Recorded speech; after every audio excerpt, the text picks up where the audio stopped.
Hello, hello, hello. As a special event, I guess you'd say, or not really the normal event that would be happening, our friend Jade is tending to a recovering wife, and we all wish him the best well wishes possible. My name is Bruce, and with me tonight is a crafting gamer. For those that would like to have a link for this that are going to contribute to discussion about rogues, let us know. We'll be dropping the link in your DMs in Discord. Crafting Gamer, how are you tonight? Doing pretty good. Excellent. Little confused as to what color skin I should paint my mushroom queen.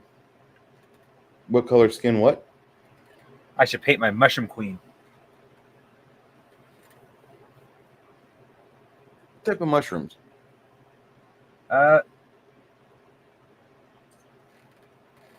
Let's see here.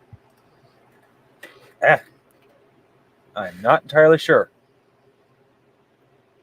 I got her zenithal currently. Well, you could go one of two ways. You could go the natural way, which would be heavy on the browns and greens, a little bit of like some pale, like a yellowed bone to start off with, and then graduate a little bit more towards the beige. Or you could go into something kind of like this flat brown as a base. Yeah. But if you are thinking, I want to do this kind of like a mid 2014, 2015, I want to give it the WotC look that they were doing with the majority of stuff.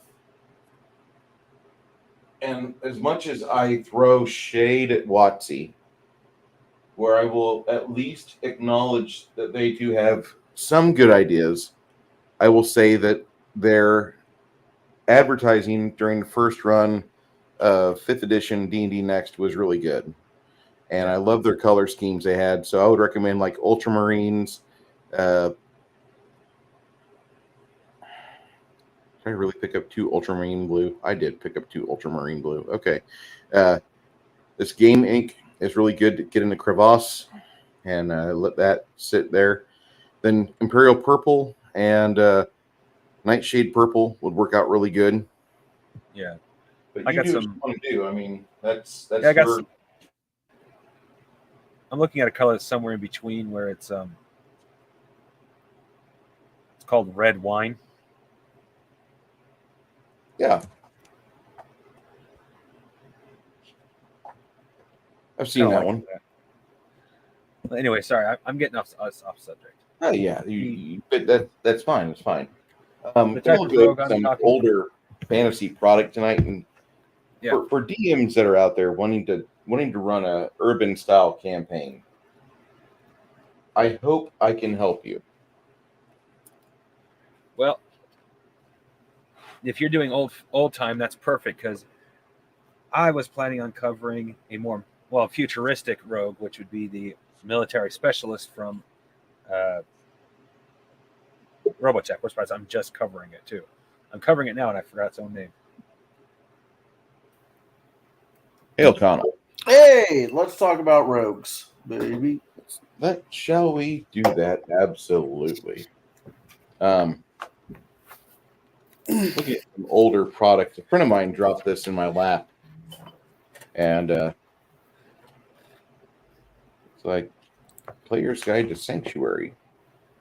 This is for Thieves Guild, Thieves World. This is a campaign that is basically set in Lankmar. For those of you that have read a lot of Fritz Lieber's materials, anybody? No, actually, I just got my hands on a Rim's Tooth thing I need to go through. You can keep that book shut and be happy with life and not change, or you can open your Grimtooth book and whatever happens will happen, but you're not going to be happy with regular book by book crap anymore. It's not. Yeah, after Connell reads the book and comes back, he'll be this mutated thing that looks like he came from the Palladium universe. I'll right back. It's over.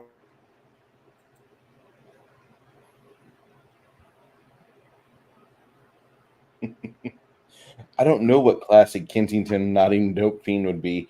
I would say commoner with a bit of some sort of vice or addiction to where you could kite them around and have them do things for you. This is a neat looking supplement so far. This is a box set for a Thieves World, and it begs me to read through it. Janet's like, so when are we going to try that? Oh boy.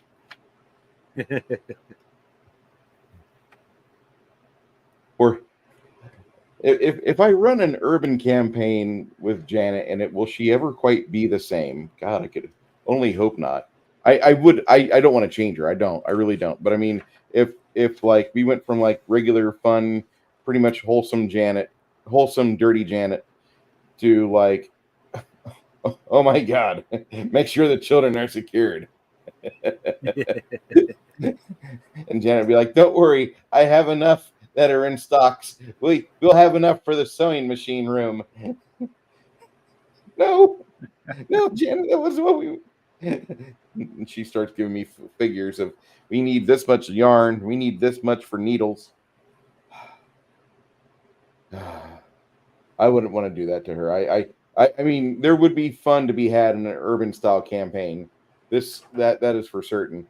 What I want to talk about tonight is kind of like whenever you first sit down.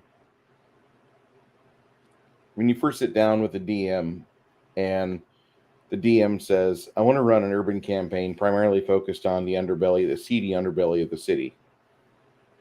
And the players are like, okay, are we all with each other? Or are we as players, we can work towards a goal, but are we evil and looking out for ourselves best interests?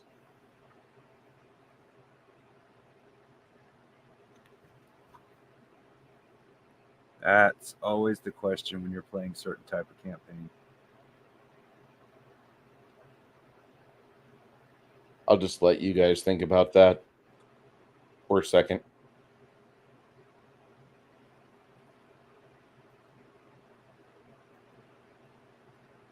Okay. So, all dwarf and halfling thieves campaign turns into time bandits.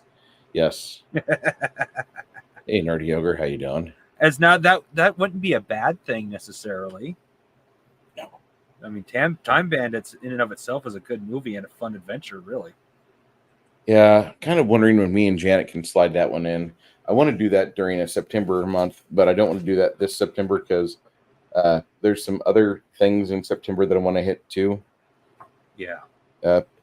In a campaign where you focus on basically like a seedy underbelly. Yeah. One thing you want to do is you want to get out right away. Like, are you guys in it to win it at all expense, which means like you might sacrifice your Thieves Guild buddy, or are you going to be like trying to take care of each other's ass and not let each other get incarcerated? That's the big thing. Is it honor amongst? Go ahead. Sorry, I say, is it honor amongst thieves, or is it honor among thieves until the gold gets big, or until the pay gets big, I should say. That's always the big question, isn't it? This is a great looking book. You've got a lot of good materials in here, and I need to read through the hell out of this. This was my primer for running a game in a city. Chimerian kind of answers the way I would prefer as a DM. Then Janet's like, one for himself.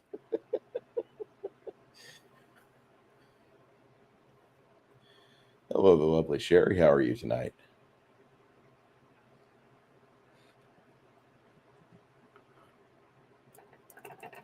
So I think the chat's got a good response as to that main question.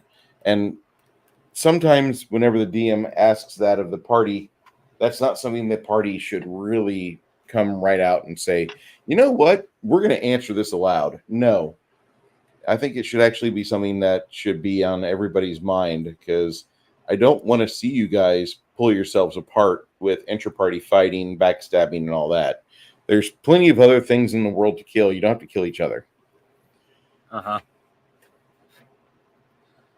9 times out of 10, unless it's something like meant to be part of the story, which I have never done, honestly, but I could see if it was, or it's like the two players agree to it's part of their character, I usually nix infighting before it really gets started, because inevitably infighting leads to between player fighting,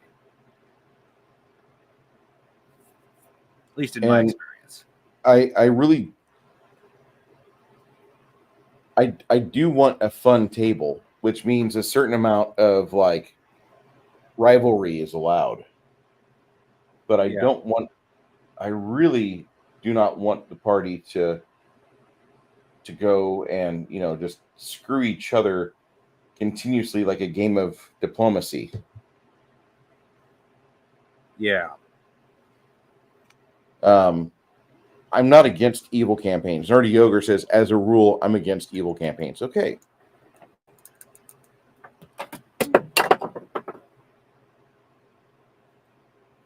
And for those of you that have played a few games like that, this is somebody who is probably, you might want to send him a couple silver his way. The idiots scream out the answer very quick, and that instantly set up those who are the saps, the fall guys, and auto-distrusted. Smart ones will hide their position. Yeah. I agree with that. So as a rogue, when you're a DM, I want to say that you probably want, if you're running a city campaign, you want to have an organization there that the players can be a part of and are a part of. You might want to set up to where the majority of players are not from healthy two-parent families. That's just not how you would want it to be. You want them to be from an area to where whatever organization it is, it looks like they're going from somewhere that's really bad to somewhere really good. And we just watched over at 32 Flavors of Nick Weiser's channel the other night. We watched Teenage Mutant Ninja Turtles and reviewed it last night. But the Foot Clan had an amazing setup with basically the concrete factory, which was repurposed to look like the Donkey Island from Pinocchio, where you could do anything and whatever you want. And they had the street urchins, they had the pickpockets, and they were allowed to just come there, and Tatsuo was teaching them martial arts, and eventually they'd get a spectacle speech by Mr. Shredder, and he would say, "I am your father," which was kind of cool because like that's a direct callback to Darth Vader. But you have this organization that's trying to pull the disenfranchised in. And you might have, like Chimerian says, a good major city will not have one thieves guild, maybe 2 or 3 organizations, and they're in competition with each other because charismatic people create splinter organizations. Or go the scary route, all 3 of them are working together. Very unlikely. As much as that would be cool, unless something were to change, like an edict from the king or the governor, you wouldn't see the 3 of them actually unite on something. They would probably be doing everything they could to do intimidation and racketeering to set each other up for falls and get people incarcerated, or at least more heat on the organization to where they wouldn't be doing so much. Go ahead. Yes. That's why I said the scary route, not necessarily the likely route. Yeah, it's not a very likely route. I hate to say that, but you have to have like something change where you have a new king or a new governor, and those are neat, but they don't last. They're not permanent. The power within it corrupts, and ambitious people will undercut the hell out of each other. Oh yeah. No, Donkey Island does not, but I couldn't think of what the name was of the island that Pinocchio and his buddy went to.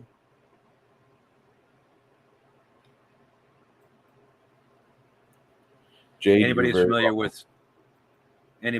welcome. with Donkey Pinocchio got the reference. That's for sure. Yeah. So in these organizations, you recruit the young kids that are from broken homes. You really want to do that, and therefore that's your player character. You have a kid that's probably not of a majority class, not of a working man class, not from a two-parent family, and you want to have them looking to the organization as if it's going to save them or be there for them whenever they need help, and they need help right now. And so they are brought up and they're taught things that schools will not teach. No school is going to teach you how to pickpocket. No school is going to have a ninja warrior run or obstacle course where you've got real blades that can cut your kidneys out. But a thieves guild would have some sort of training ground or proving ground like that. Like I said, this was the book that I picked up in second edition, and this is one of those that I can't stress enough. If you can find a copy of it, please do. The typical guild that you find, it's going to have. I'll just read from this. What characteristics are common to most thieves guilds in fantasy setting? First, thieves guilds only develop naturally in sizable population centers.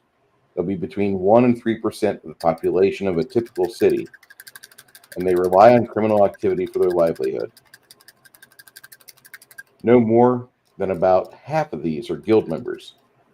Population centers of 15,000 or less are usually too small to generate a 10th level guild leader.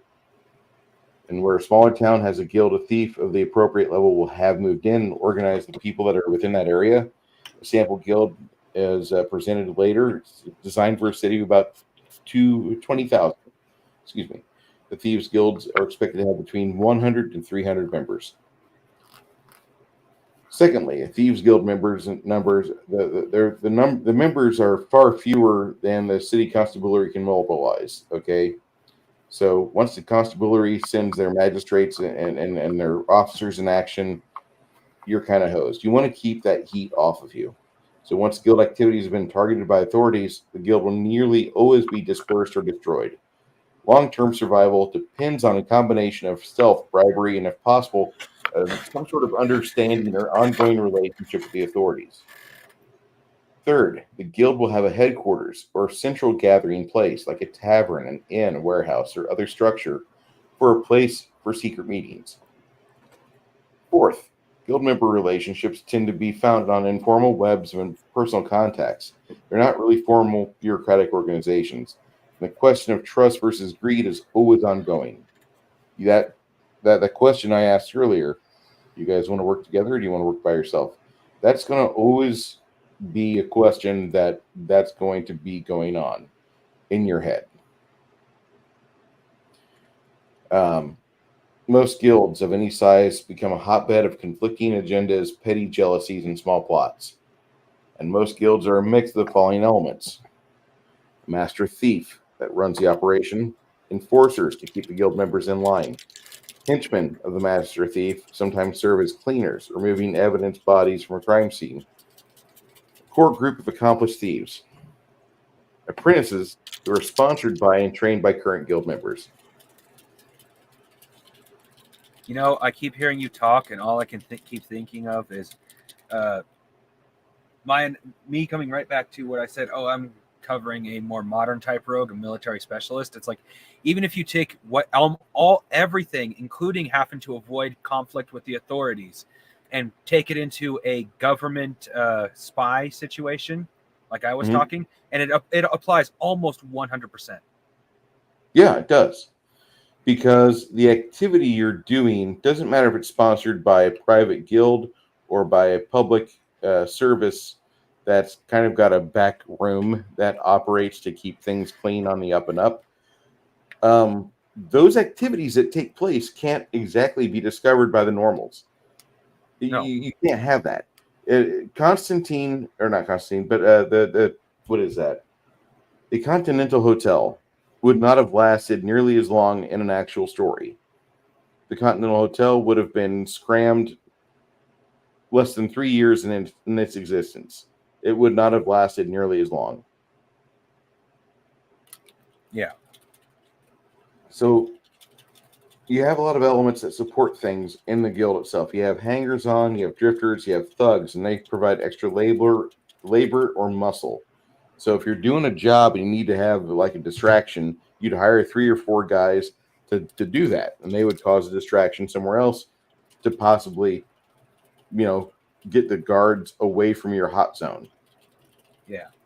You have tipsters, and they want to spread the word where the action's at and act as messengers or spies. And those are typically like beggars or pro gamblers or con men and grifters.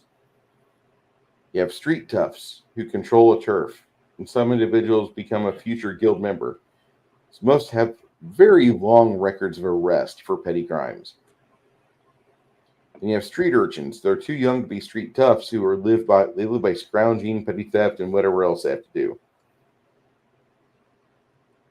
You'll have fences, which operate between private entities, and they grab and acquire materials that are typically not theirs, and they will put them in circulation and dispose of things that are usually ill-gotten goods. You have fixers. They interact with authorities like lawyers on behalf of members who run afoul of the law. They're brokers in old term sense. You have local officials who are inefficient, overburdened, and corrupt. These guys just don't have enough manpower. And the Thieves Guild is going to make it to where they feel like they're very ineffectual. Yeah. And you have specialists for unusual tasks. Assassins for times when enforcers aren't enough. Wizards identify the items, remove curses, or you have them place magical seals. You have a few priests for healing and the occasional resurrection for those campaigns that have resurrection or get up that high. That's awesome. You have alchemists that do powders, potions, and poisons. You have bards that will function as messengers and go-betweens. Craftsmen, and they make thieves' tools and other specialized and highly illegal equipment. And traveling entertainers for cover and smuggling, sea captains with their own vessels and others as needed. And these specialists are seldom ever part of the guild. Their talents are negotiated for a case-by-case basis.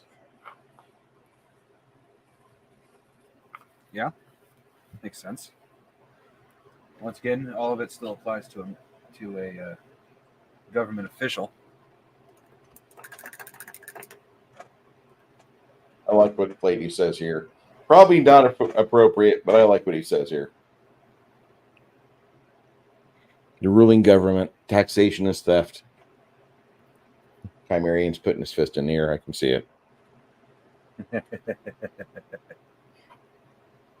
So as a young guild member, Crafting Gamer, so you're running a game for rogues in a city.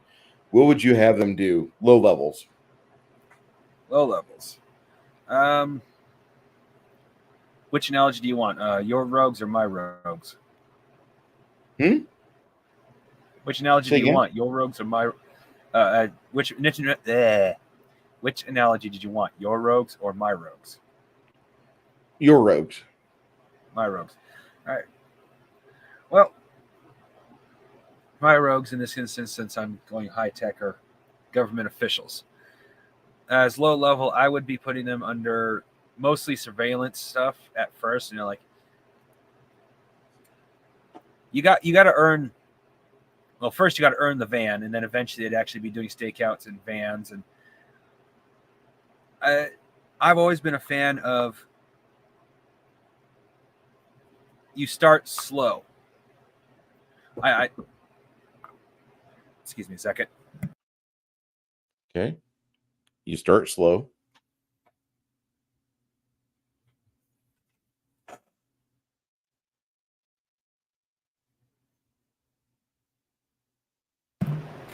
Sorry about that. I had a visitor. You start slow, and then you work your way up to the bigger stuff.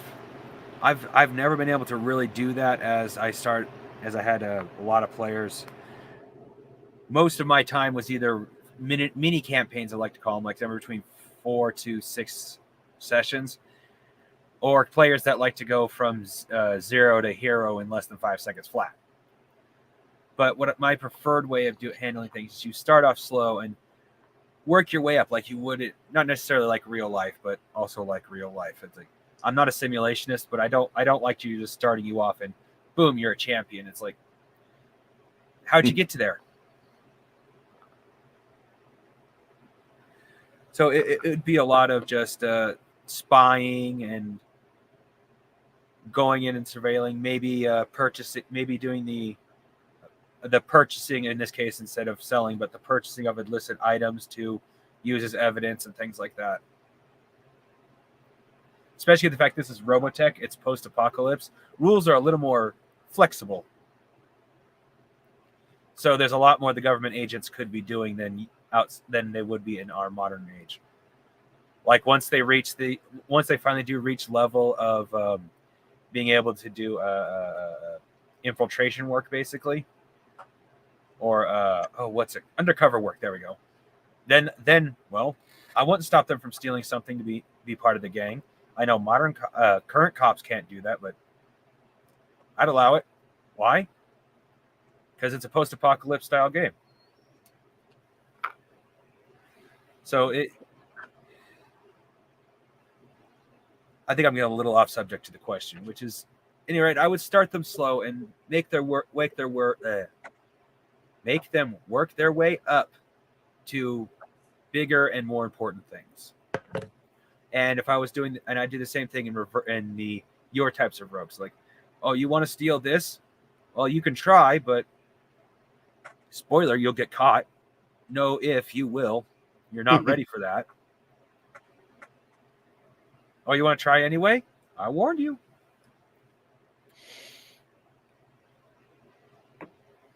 That's awesome.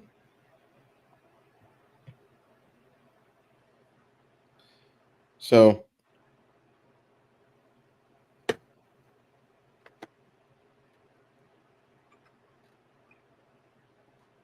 a well-entrenched Thieves Guild might have some things that are going to be kind of related to what I've talked about before. You have a number of front operations. They're operated by the guild to provide income and as cover for unsavory things going on. The most common fronts are like the low-grade taverns, and they're also used like minor guild hangouts or pawnbroker shops and jewel merchants, money changers, warehousing operations, gambling dens, import-export shops, all that. Another might decide to maximize themselves, and they might just exercise complete control of a quarter or a parish of a town, part of a town. Local city watch patrols would seldom go there, and maybe only during the daylight hours. And double the usual patrol numbers. You have to be strong. You have a control on a bunch of petty nobles, and those are like one or more council seats. Public guild house. A public guild house is where people might go to talk about things, but that would be more for things in the open. They might have other numerous locations to go to discuss various other activities. Yeah. Then you have various specialists that incorporate into the ranks, and you have good wizard, good priest, things like that. So you can find a way to put almost every class to work in at the guild, right? Hello? You have a pretty good way to run. Just Sorry, I was shaking my head because I don't know enough about the priestly system. I first thought Thieves Guild. Yeah, you want to have a priest in the guild just to like fix people up. You want to have at least somebody that, oh, Father, would you be able to take care of cut purse Jonesy? Yeah, he got fingertipped by the blade trap again. Oh yeah, it's just I'm not familiar enough with the deities apparently, because that sounds like a contradiction. But if you can have a priest in the thieves guild, there must be a thieves god, right? Mm-hmm. Okay. I'm not familiar with D&D and all them gods. That's fine. Church. Having a church is a great front. That I did know, because I've used churches in all kinds of games, not just for some sort of thieves guild. I actually slightly. Oh yeah, my cell phone's going off. Sorry about that. I actually punished a horny player one time with the church. It was a church full of succubus nuns.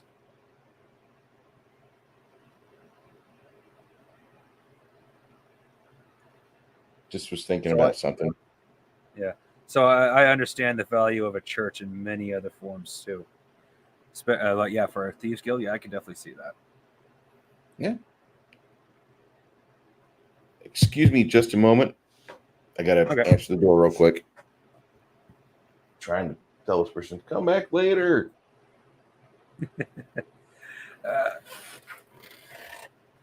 Holy hell, yeah, you talking about my phone, Janet? Sorry about that. I actually should check it real quick, make sure what that was.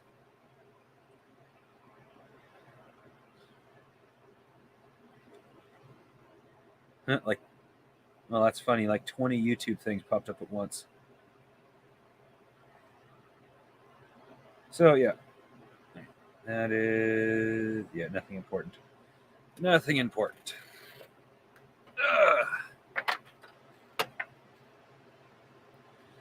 Worst part is my cell phone doesn't usually go off like that. It usually makes far less noise because I don't give my number out to too many things. I mean, I have, but I don't too often. It's not fun having your phone number to too many people. I've had to change it. No. Oh, the succubus nuns. Oh, yes.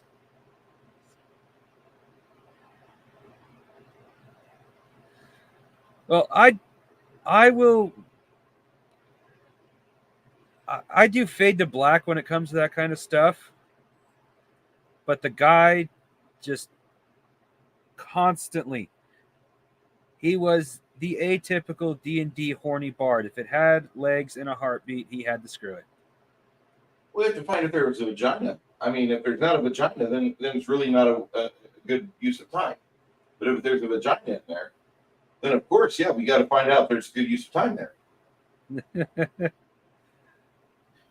I'm just showing off some nice people here. This is Blackout Coffee. I chew on their coffee beans quite a bit. They are doing what they can to get the word out there for 2A friendly companies, and in the future, I imagine they're going to be pretty instrumental in helping a lot of free speech advocates do what they do. But if you go to the website,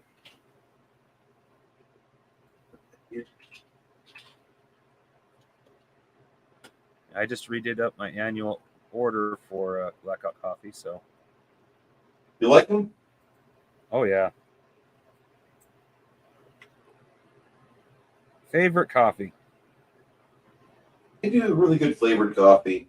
If you want 10% off,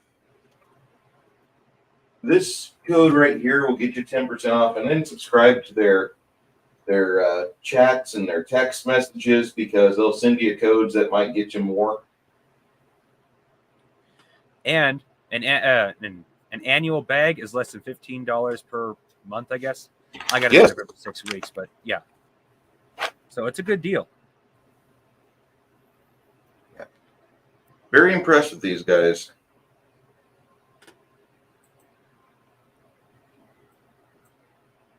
Could earn a lot of money by supplying buns to the bars. God, Janet. Sometimes I hear her voice in my head and I just want to hug her. All right. You're married, Bruce. Okay. Yeah. Succubus nuns. Thanks, Janet.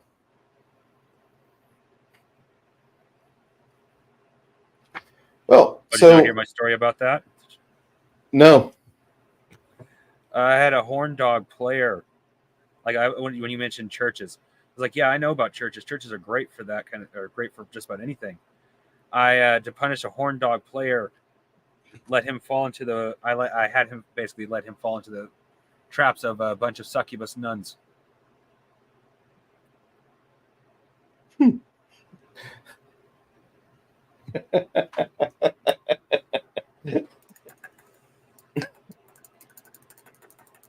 I'm not entirely sure if he was happy or angry that I did that.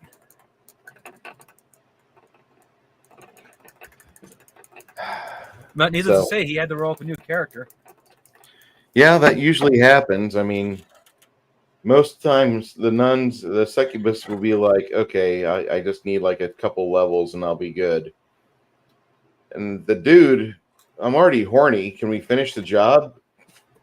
Grab 3 dice 6. Yeah, the succubus nun sounds like the NC-17 version of Castle Anthrax. There was more than one succubus nun there, technically. It was a whole church of them.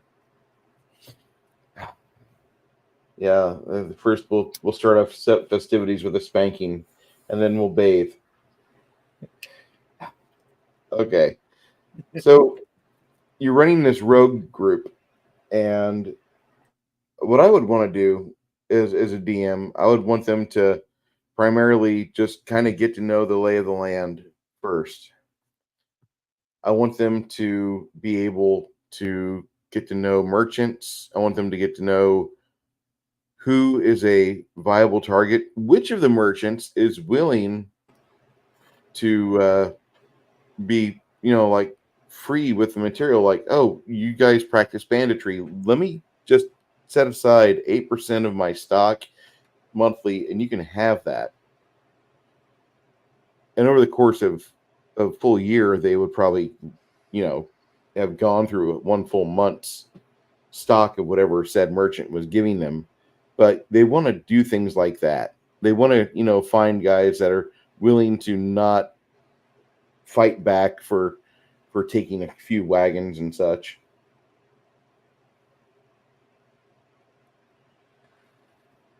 It's always important to establish at least one that you can sell to as well.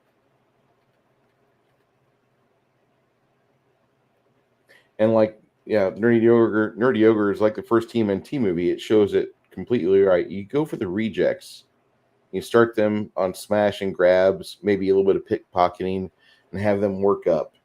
So the first couple levels, like you would be taking like a fresh thief or fresh rogue, and you'd be having them do things like that and work a few days at a corner or at a market. Oh, there's a holiday coming up. Well, we're going to have extra rogues out there to do extra steals and sleight of hand tricks and such. And you have to have the heavies, watching the what is that? The Chimerian. What was the guild you were looking at making? The Silken Guild. See, I go a little further than that when I got rogues. I never got the opportunity to implement it actually I did once. Come to think about it, it was one of the last games I played. Out of the mini campaigns introducing people to Palladium.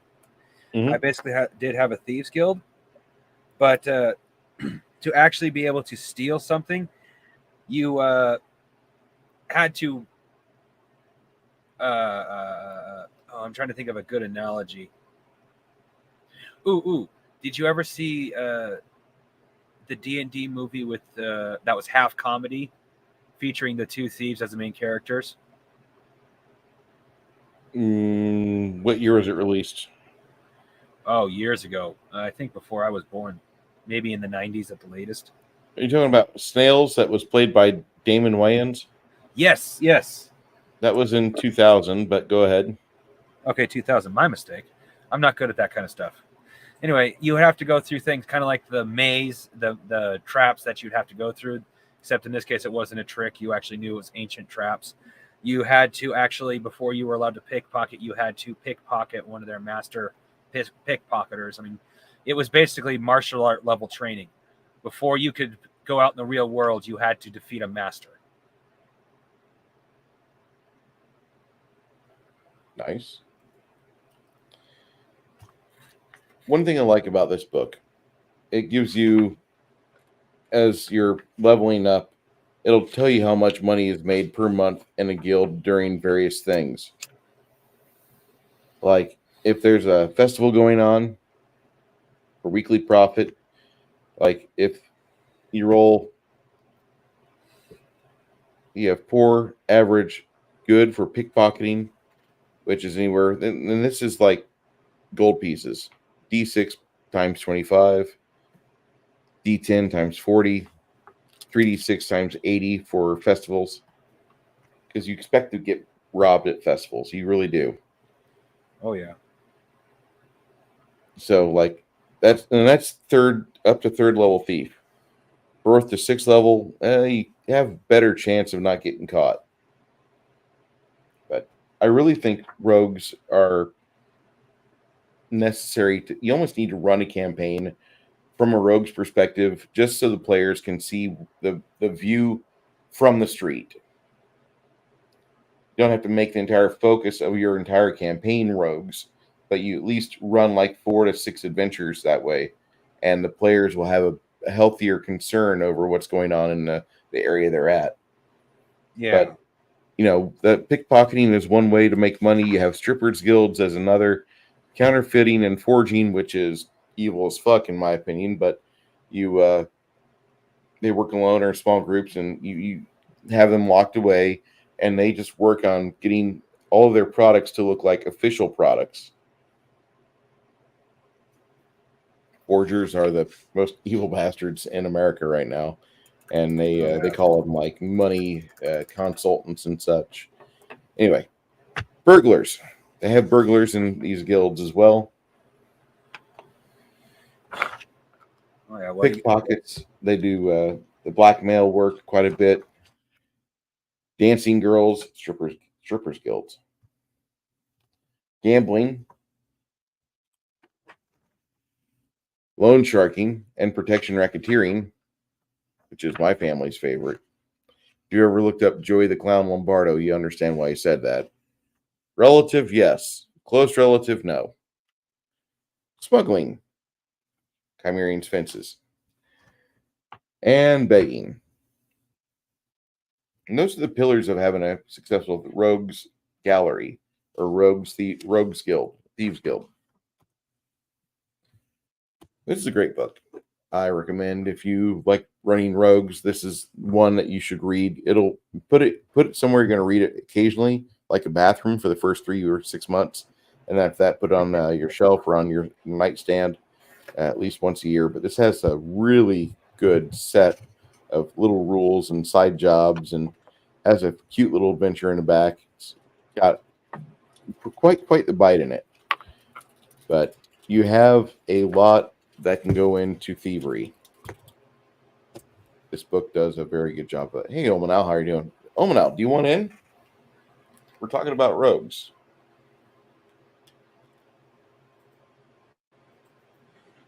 Well, if Owl's an omen, wouldn't that be a bad thing to let him in then?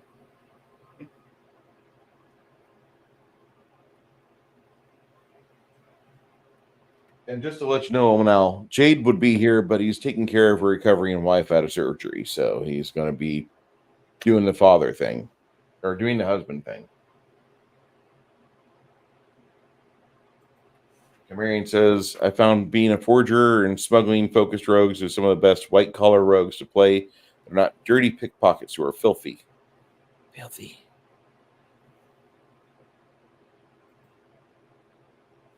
Those you historians and those that like it, a little bit of intrigue, the Medici family. Amazing stories within the Medici family. Yes, they are tied in with the church.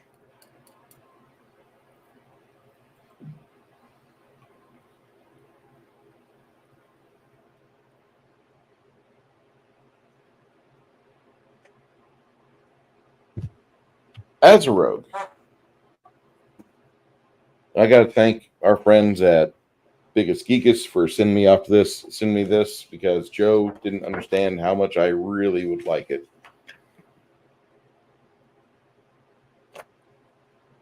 That's cool. Your party's exploring the last temple of the Fire King, Tyro the Mighty. His magical greatsword drips gore. Someone else here. Sorry about Someone else. that. They I never had to sign in before, so it's like, oh, okay. Yeah. You had to as well? Yeah, I didn't have to do it earlier today, so I don't know what's going on. Maybe Bruce has that extra secret security, you know. So to make sure that I'm always logged in. Oh, okay. No, I'm just teasing. It's all right. No, I saw that you're talking about rogues, and I said, oh, okay, but I'm so used to you having 4 to 6 people. I'm like, why is Baron G-Rock over in Bears, and what's going on? Well, Bears had a thing going on, and Baron G-Rock got involved with that. Then I had the idea because Jade was saying I'm not able to run Gatekeepers tonight, Sure. and I'm like, I'll do this. I've been talking about rogues for a while. Yeah. I like rogues. You know what? I love the idea of rogues. I'm not so sure. I guess as I get older, I'm starting to appreciate everything that they had. But before, I was like, they just die and they're only good for this. And they had such low percentages until you got to second edition, where you could actually put points towards things. So it's like, oh, I actually have a chance of picking a pocket. So, and then I don't like what they've done with the newer editions, where it's just basically a skill. No, you've kind of taken away a lot of what it meant to be a rogue. I agree. This book focuses primarily on the just first paragraph from the introduction. Traps. From my earliest experiences with fantasy RPGs, they've been a constant source of amazement, amusement, frustration, and fun. First time I played in 1991, I'm loath to admit it. My friends and I braved the dangers of a huge dungeon complex controlled by slavers. I don't recall what I expected to encounter, but I'll never forget the humble pit trap that killed my half-orc fighter after he survived so many battles. So the next character was a halfling thief. And the majority of this book deals with the traps, but it also has the mindset that a rogue should have going into a situation. Now, are you using 2E right now, or are we in 3E, or what's... I right now run Pathfinder, so okay. I convert everything to that. But once I get done with this campaign, it's all going to my D100 system. Oh, okay. Yeah, I don't blame you doing that. No, I'm just looking at when it says the Way of the Rogue. I wasn't sure what system that was for. So, this is for 3.0. Okay. This is one of the I don't know, Legends Bruce, of Myers after you books. try my system. Sorry. I appreciate the vote of confidence, and it sounds like it's going to be a lot of fun. I've been working on mine for a few years.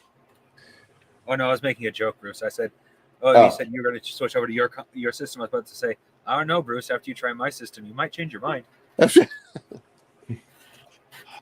And our favorite T-shirt vendor, Hungar the Starvarian, pops in chat. Before I go into this and really get into the trapology and the mindset of a rogue that deals with traps, I've got... Yes, the only person who comes close to Hungar's shirts is Max's, and that's because his are so political and yet not political at the same exact time.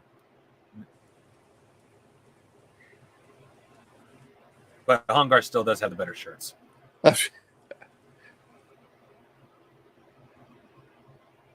Have you seen the new shirts?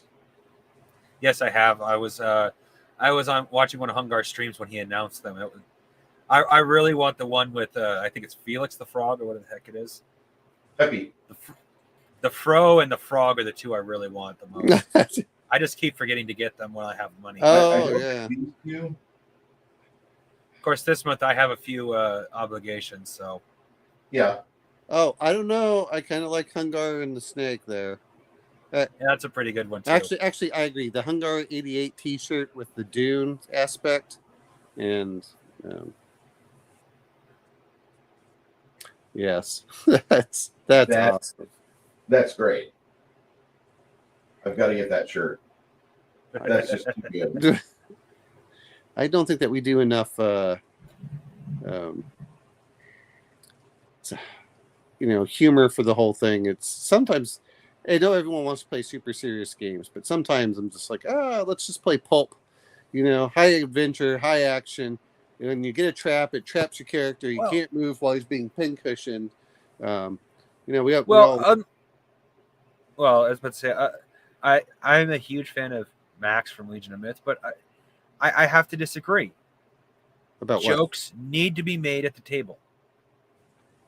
It directly depends on the type of game you're trying to play, to be fair. True. I mean, if you're playing like something really, really serious, like I haven't played it, but I have been interested in playing it, like Call of Cthulhu, I can see no jokes at the table. But no, in general, no. Call of Cthulhu, we probably tell more jokes than anywhere. Oh, really?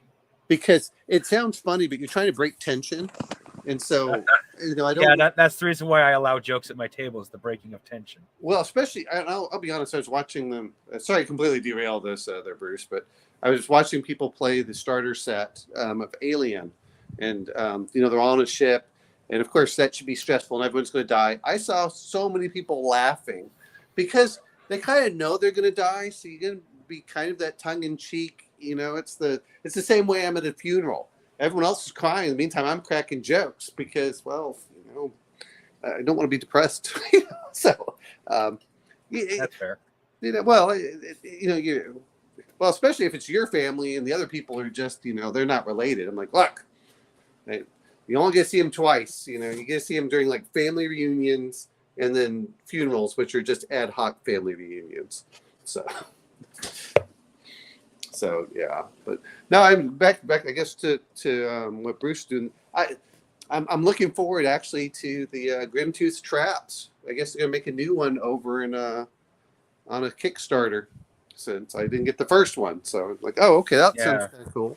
I'm still learning how to navigate Kickstarter to find the stuff.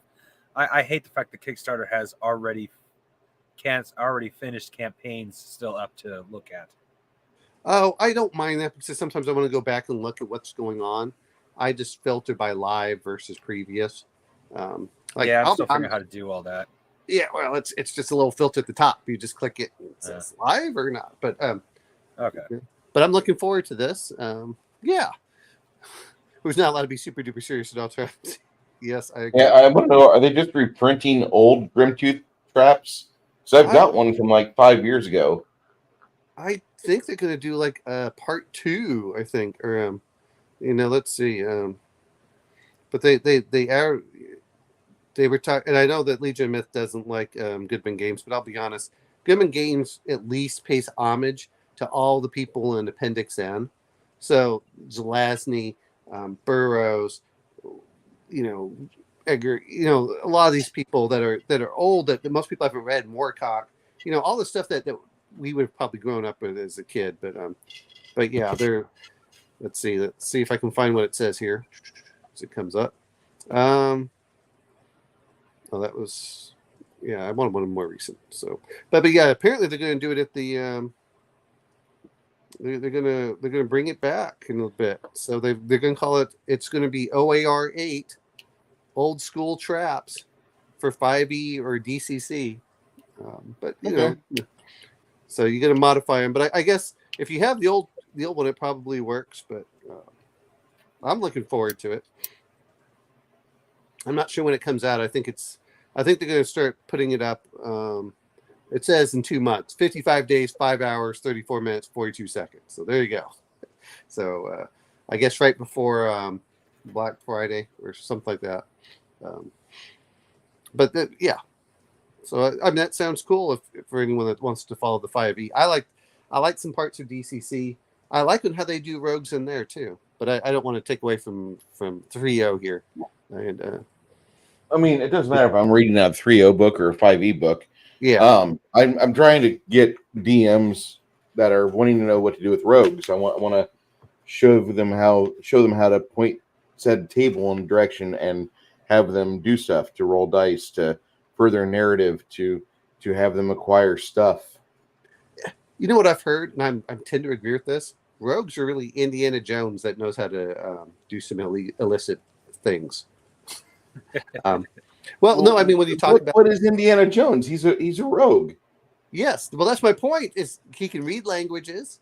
You can start using magical items at a certain level, detect traps and other stuff. Yeah, it's. I think the problem that we have is when we think about them, is they're always sneaky thieves all the time, rather than like, I'm an archaeologist trying to break in and okay, what's they're kind of grave robbers, um, but yeah, I think they're underused. I remember in 2E we had halflings, but I like the DCC first E style rogues. I just wish that they had higher ability percentages at the beginning. Otherwise, you're kind of sitting around like, oh, I'm going to fail. If I search for a trap, I'm going to set it off. That's I why I actually hate the roll under. I hate roll under because I can never get under like a 7 or 8% to do something in first 3 levels of being a rogue or thief in old style games. I never roll that low. I always go for roll above with my campaigns, and it'll basically you'll have like a typically 10 to 30% added on for your ability score bonus, and then you have your extra 20% bonus for your skill ranks and miscellaneous bonuses, and then you have your die roll. So I'm asking typically at first level, I'm asking for like give me 75% or more on your difficulty check, your I difficulty don't mind. challenge.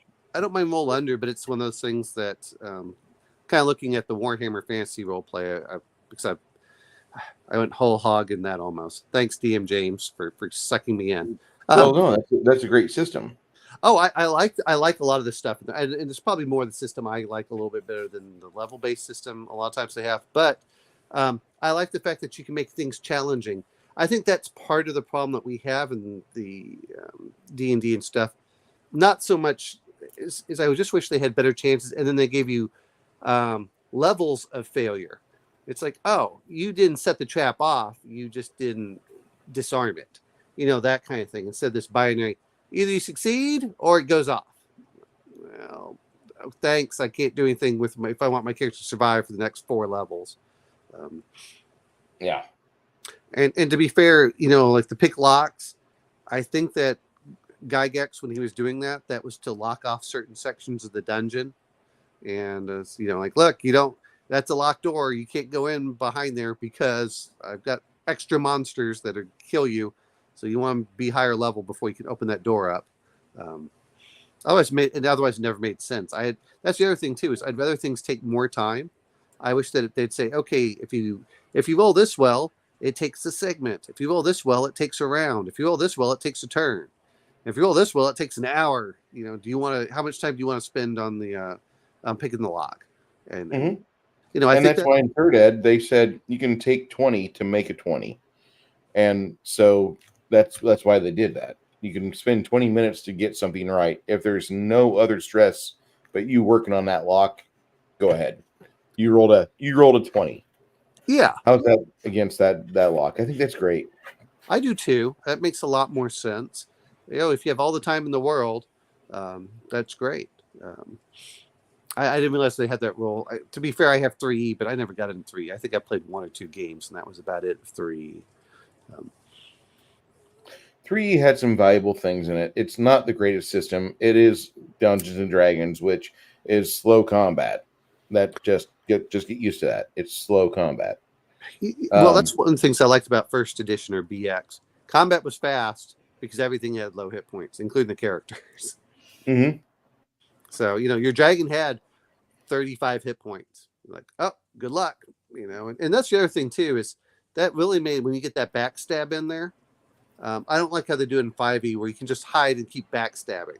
It's like, well, if you're unaware, then it makes it worth it. If you can stab behind with a dagger or something, boy, knocking off 20 hit points off an adult dragon is huge if you can get it done. Yeah. It wasn't, by the time you got to second edition, then the dragon started having like 200 hit points or something. It's like, okay, that's not going to work. Warhammer Fantasy and Rogue Trader were great for having degrees of failure and degrees of success, which is good. Hey, Tim Christ, how you doing? Okay, so if you're a rogue and you're playing in a standard game, which means you've got the other 3 party members as your basic. You are the basic 4: rogue, cleric, wizard, fighter. And you're exploring a temple. The game comes to a standstill, and there's an unopened crypt gate. The DM asks as he eyeballs you, the rogue, "What do you want to do?" And there's the opportunity for the rogue to shine. Other than periodically try to get a sneak attack in or try to flank with somebody, the last few hours are making a log cabin out of pretzel rods and onion dip, and that's very possible. Or you've been checking up on your Facebook and making sure you like all the posts that are on your feed. You declare with conviction. Simbo picks the lock on the gate. The DM gives you a blank look, fiddles with the dice for a moment, and tells everybody this would be a good point to break for dinner. And yeah. That's just bad DMing, in my opinion. If it's critical for them to make a success, they make the success. Yeah. I actually hate asking people for roles. I really do. Unless there's a crunch for time, then it's dramatically appropriate. I need people to make rolls. Otherwise, like, I might do something like, I'll just say this for my own system. If I'm asking you for a roll, if it's an easy roll, I'm going to give you a set amount of bonus. Like, you get 40% extra to your bonus because of the circumstances. This is a fairly easy roll. Just don't roll like a OT 2 under D100, and you should be fine. I think a lot of rolls are unnecessary. I think that, well, especially I've noticed this more, is it's almost to give the DM time to figure out what to do.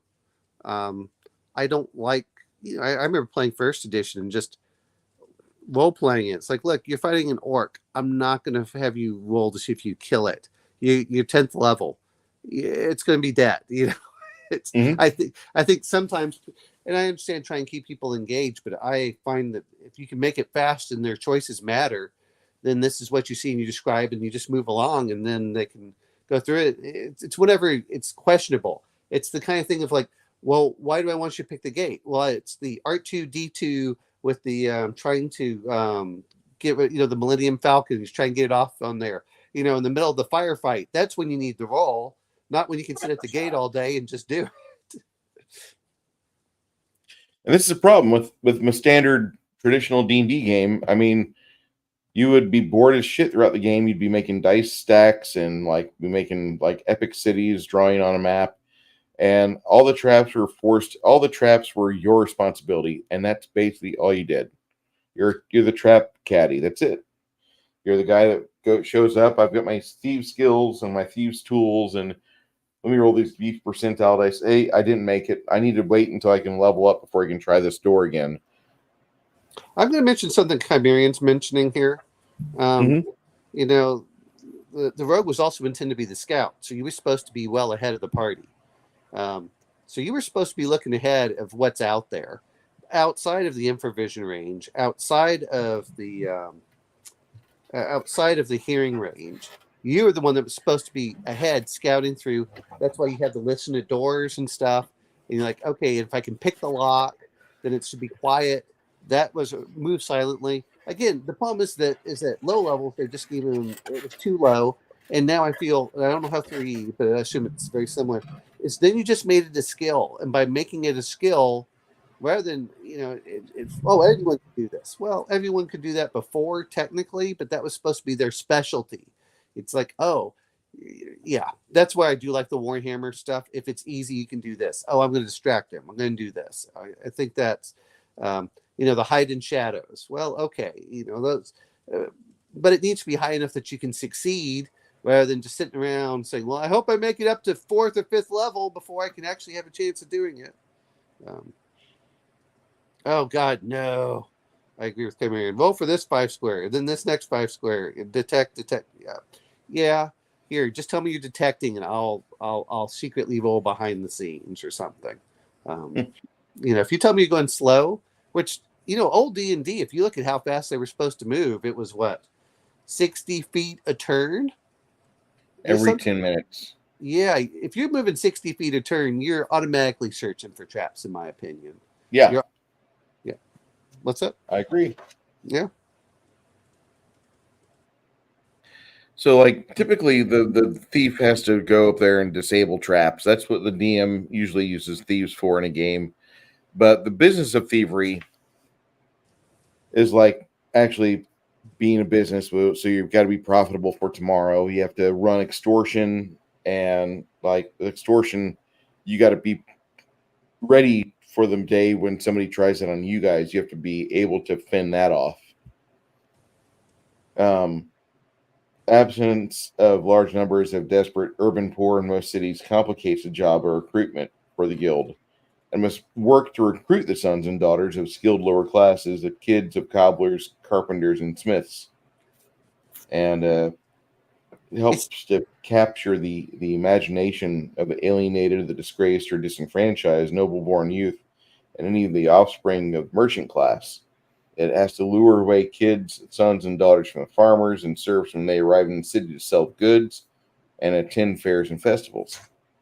Now, finally, it must welcome the non-human minorities who are often subject to prejudice and discriminalization in large human-dominated cities.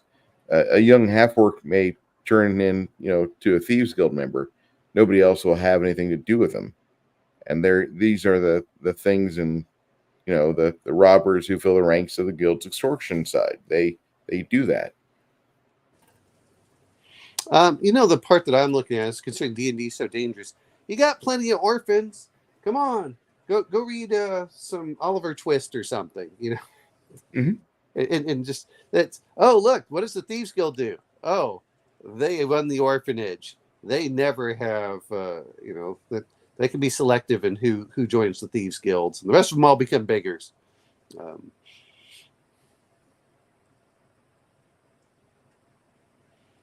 Yeah. So yeah, but that's when you make it profitable. You raise the kids to have skills and basically say you owe them, or they owe you. I'm just looking at poor Chimerian. Has Chimerian just had every bad DM that's yes touched his characters in the bad no places? No. Chimerian has lived the Oliver Twist life under bad DMs. Yes.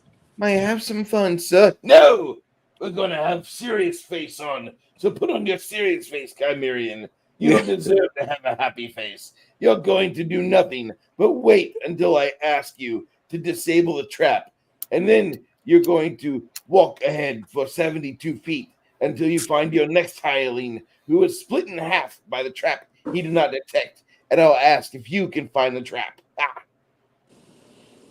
Well, I don't mind rogues being the only the trap finders, but in old D&D, the expectation is pretty much you had two of each class, or each.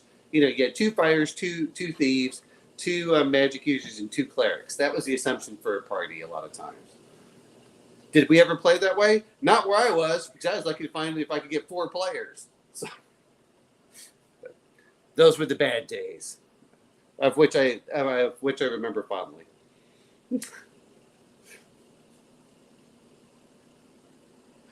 They don't need to be safe crackers or lock pickers, or they don't need to be just like minesweepers for traps. There's so many opportunities for adventure and intrigue. The rogues should be actually one of the most celebrated classes in the game, in my opinion. Well, I share bad DM experiences with the DMs. Most of these guys have been horrible. And Flady's like, dude, I want to play in one of Kai's games. It would be epic and intricate. Well, I remember Kai and I were going at it one day on talking about ships, and we both agreed we kind of liked the same thing. So it was, as we were fighting back and forth and how we do it. And I said, well, I'll let you do this. I said, yes, but Bless can do this. He's like, yes, at least he can do something different. So yeah, I like Chimerian when he's on par, he's on par. I mean, when he's on Speaking of Chimerian and ships. On my channel, you can find a live stream where Chimerian and I take the Palladium Universe Hand Guide and build a ship each. The publish that you mentioned Palladium. No, actually, I don't mind it too much. As I get older, I just try to avoid most level-based systems. That's all. Well, we were just looking at ship construction, and that was it. What type of spaceship ship? construction. Oh, Spaceships. Did they even have that in there? Oh yes, in the Palladium Guide to the Galaxy. You know what? That is kind of cool with Chimera. That's the way it should be, Chimera, in my view. You should be the rogue that goes ahead. You should be throwing off the grapple lens, and you're either setting off the trap or you're looking for it and warning people like, okay, I can't disarm it. Let's walk around it. To be fair, this is why I like Conan over D&D, but yeah, I think that rogues are looked down upon in the newer editions. They lose a lot of their flavor. They just kind of become a skill monkey, and that's about it. I feel kind of bad for rogues nowadays. They see, other than doing, outputting a lot of damage and hiding, there isn't much else that they're really giving them. I can see that. So as a rogue, you have to acquiesce and learn how to deal with these various things that you should be involved with, like banditry, fencing. You should know how to smuggle. You should have an idea of how to leverage corruption, the corruption within the city.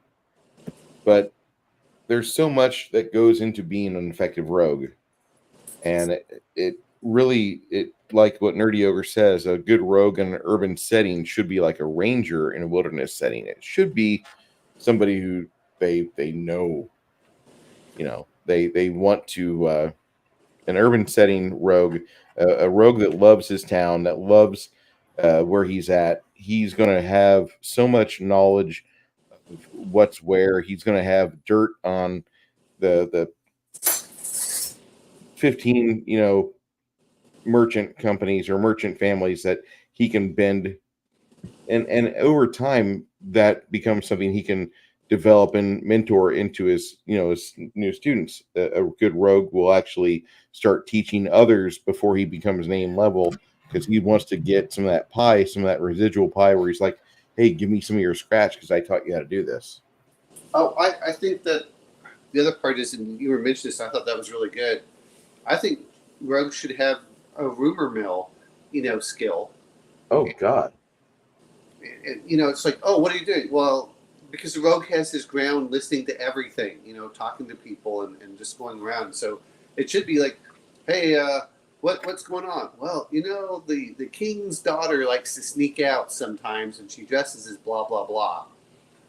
And she went missing on such and such day. It's like, oh, they should be giving, there's a lot of stuff out there that doesn't have to be combat, because everyone looks at combat. Thanks, Omen Owl. For what? Oh. Now everyone knows. Not going to move her. Oh, okay. Sorry. No one knows where she is. That's the whole point. And it's like, oh. Now people are going to be looking for her, though. Now I have to move her just to be sure. Oh. Well, see, only if you're the rogue. Only the rogues know this. Not anyone else. The scouting portion. Let's talk about the scouting portion of this real quick. Yeah, go ahead. Say that you're, scouting ahead for your party or your mercenary band, and say that you're about maybe, we'll say a good 40 feet ahead of everybody else.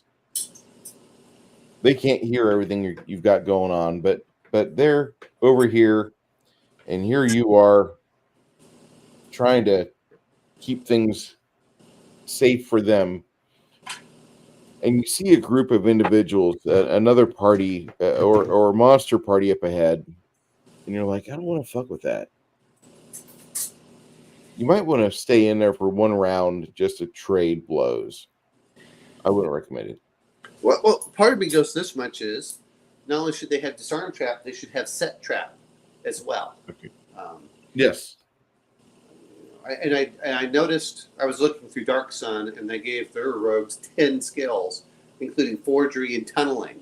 I mean, these are all the cool things that I think that this way, if I'm playing D&D, I don't like proficiencies, because I would rather certain skills go for this. But that said, the average player can still do average things. You can climb a tree. Okay, the point of vertical climbing on walls is those are sheer surfaces, and that's left to the rogue doing it barehanded. It's that kind of thing. He's your expert rock climber. He is not your, that gets in those little crevices. He's not. It's not that the fighter can't climb. He just doesn't do it well, and he has to use like the what is The it? spikes and bitings. Yeah, he has to do the spikes, and it's going to take him forever to go up a wall. Anytime you're like, hey, Rogue, that'll take you what, 20 minutes? He's like, yep, all right, I'll climb up. I think that there's just a lot of times I wish they would do some specialized skills like rumor mill, forgery, which I know you talked about earlier, tunneling, all of hell, even smuggling, that kind of thing, which is like, oh, we'll always find, rogues always have the chance of finding a fence. Oh, okay, it's like, oh, we go in the underground, we know who to talk to, which is what the Thieves Guild's supposed to equate to. But I was thinking, My first thought when you said smuggling is being able to look in a room and say, okay, I can hide something there, no one will find it. Yeah. So yeah, but I agree. It's the old Indians. They were supposed to be scouts. They were supposed to head out there. They weren't supposed to be ambushed unless you got like a cloaker or a trapper or something. One either falls down. But they're the ones that are going, okay, what am I going to do here? And not that they do it, but it would have been awfully nice if they got a little bonus for like dodging. Which I know they did with the Thief Acrobat.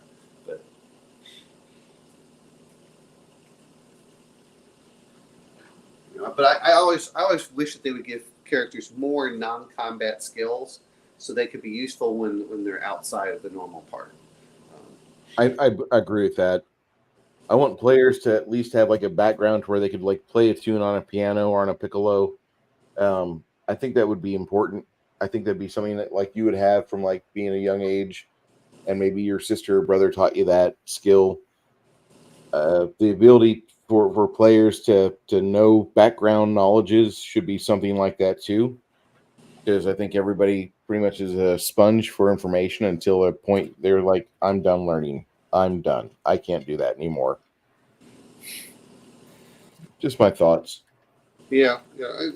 Again, if you're going to do something like Warhammer Fantasy, which is more of a skill-based game, that's different. But for these level-based games, I would just so much like to have, like the magic user can know ancient languages, and not just because, oh, do you know this language? It'd be like very similar to what the Rogue has is, oh, they have the ability to read, certain languages for this. So they have. I just wish there was more to give to them outside. Like I think detect magic should be an automatic skill for a magic user.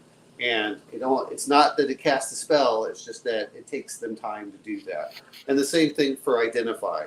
Oh, you can identify something given 24 hours or however long it takes. Something of that sort. Rather than just, hey, you have to know this one spell. Okay, we cast my one spell and I need to read magic.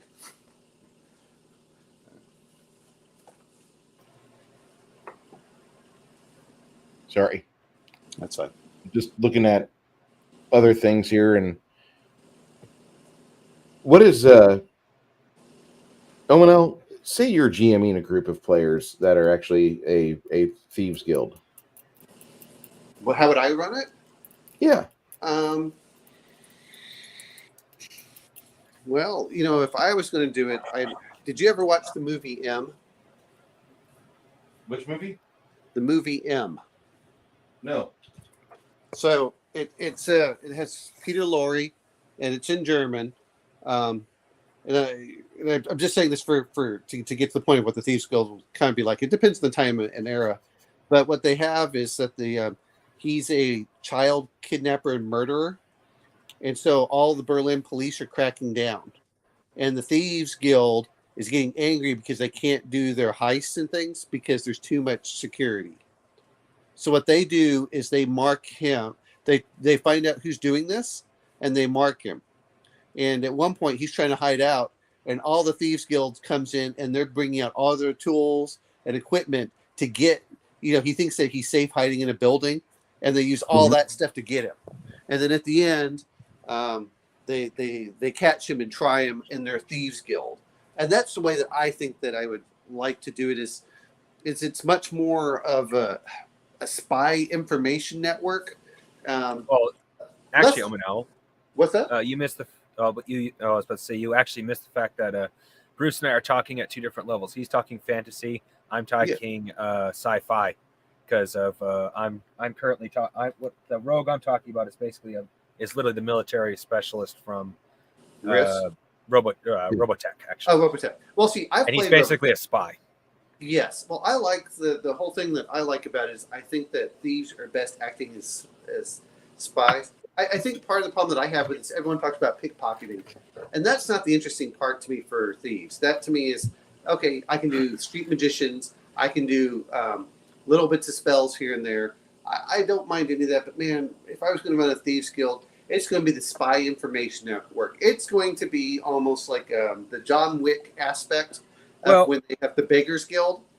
You know, well, yeah, that's actually what I was when Bruce and I, you actually missed it once again. Bruce and I were talking earlier. He said there's like 3 thieves guild in a city or something like that. I'm like, really, this really scary thing is if they're working together, which I didn't think about at the time. I think it's because I have alcohol, but in my system. But anyway, but you bring up a point of what I was trying to make with Bruce is you have one that is the actual thieves guild, the one that goes out and steals things.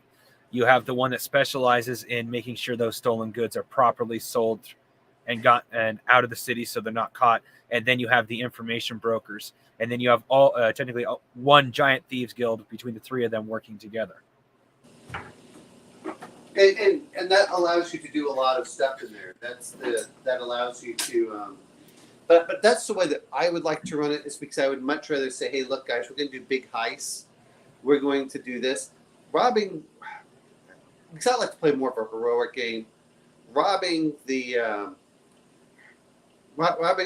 poor tradesman who's just trying to get some magic beans or something because someone got his cow. That's not that exciting for me. But tunneling into the king's treasury vault and without him knowing it, and getting past all those monsters and finding those traps and everything, and then, oh, look what I took. It's that to me is more heroic. It's the Bilbo Baggins stealing the what was it, the cup or whatever he stole from the dragon. Those are the things that I like for the rogue. It's the Indiana Jones where he's trying to figure out how to get the idol while he's running through, it being shot at the very beginning, then having the giant boulder roll down. That to me is the fun part of the whole thing. But if you're just going to rob the guys for a few coppers, congratulations, you got a skill check. It's not really the kind of game I want to run as a DM. But I love having them as couriers, as spies, as let's scale up in there. Let's go search through things. Let's go rescue the princess kind of aspect. We got the warriors that can come in through the front door, but the rogues. Actually, a really good example of that, not necessarily the rogue skill, but what I like about it was, anyone remember watching Lady Hawk? Years ago. Never seen it. Oh, that to me is an excellent version of what you have for a thief kind of thing. Which is Rutger Hauer and Michelle Pfeiffer. But it was the guy from which I can't remember. Married Horseface.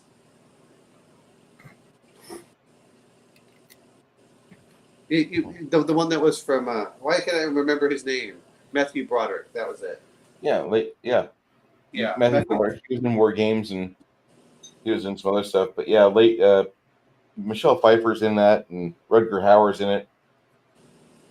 That's a pretty good movie. I mean, it's not my favorite by any means. I despise the score, but I really like the idea behind it. I just didn't like the execution. Really got the music. Which one? Are we talking about the score itself? The music itself. Like I usually love Tangerine Dream. Like they did the best for the Sorcerer movie that I love from 1977. Okay. But I did not like the Alan Parsons Project doing this Lady Hawk movie. I was thinking when you said the score, which is if you want to go more modern, was the actual movie The Score. The Score is a great movie. Yeah. And that's kind of like a thieves guild because that's the CIA. And I thought that he was just a high-end thief. Oh wait, the Score is a high-end thief. I was thinking about the Recruit. My bad. Oh yeah. No, it was the in the Score it was,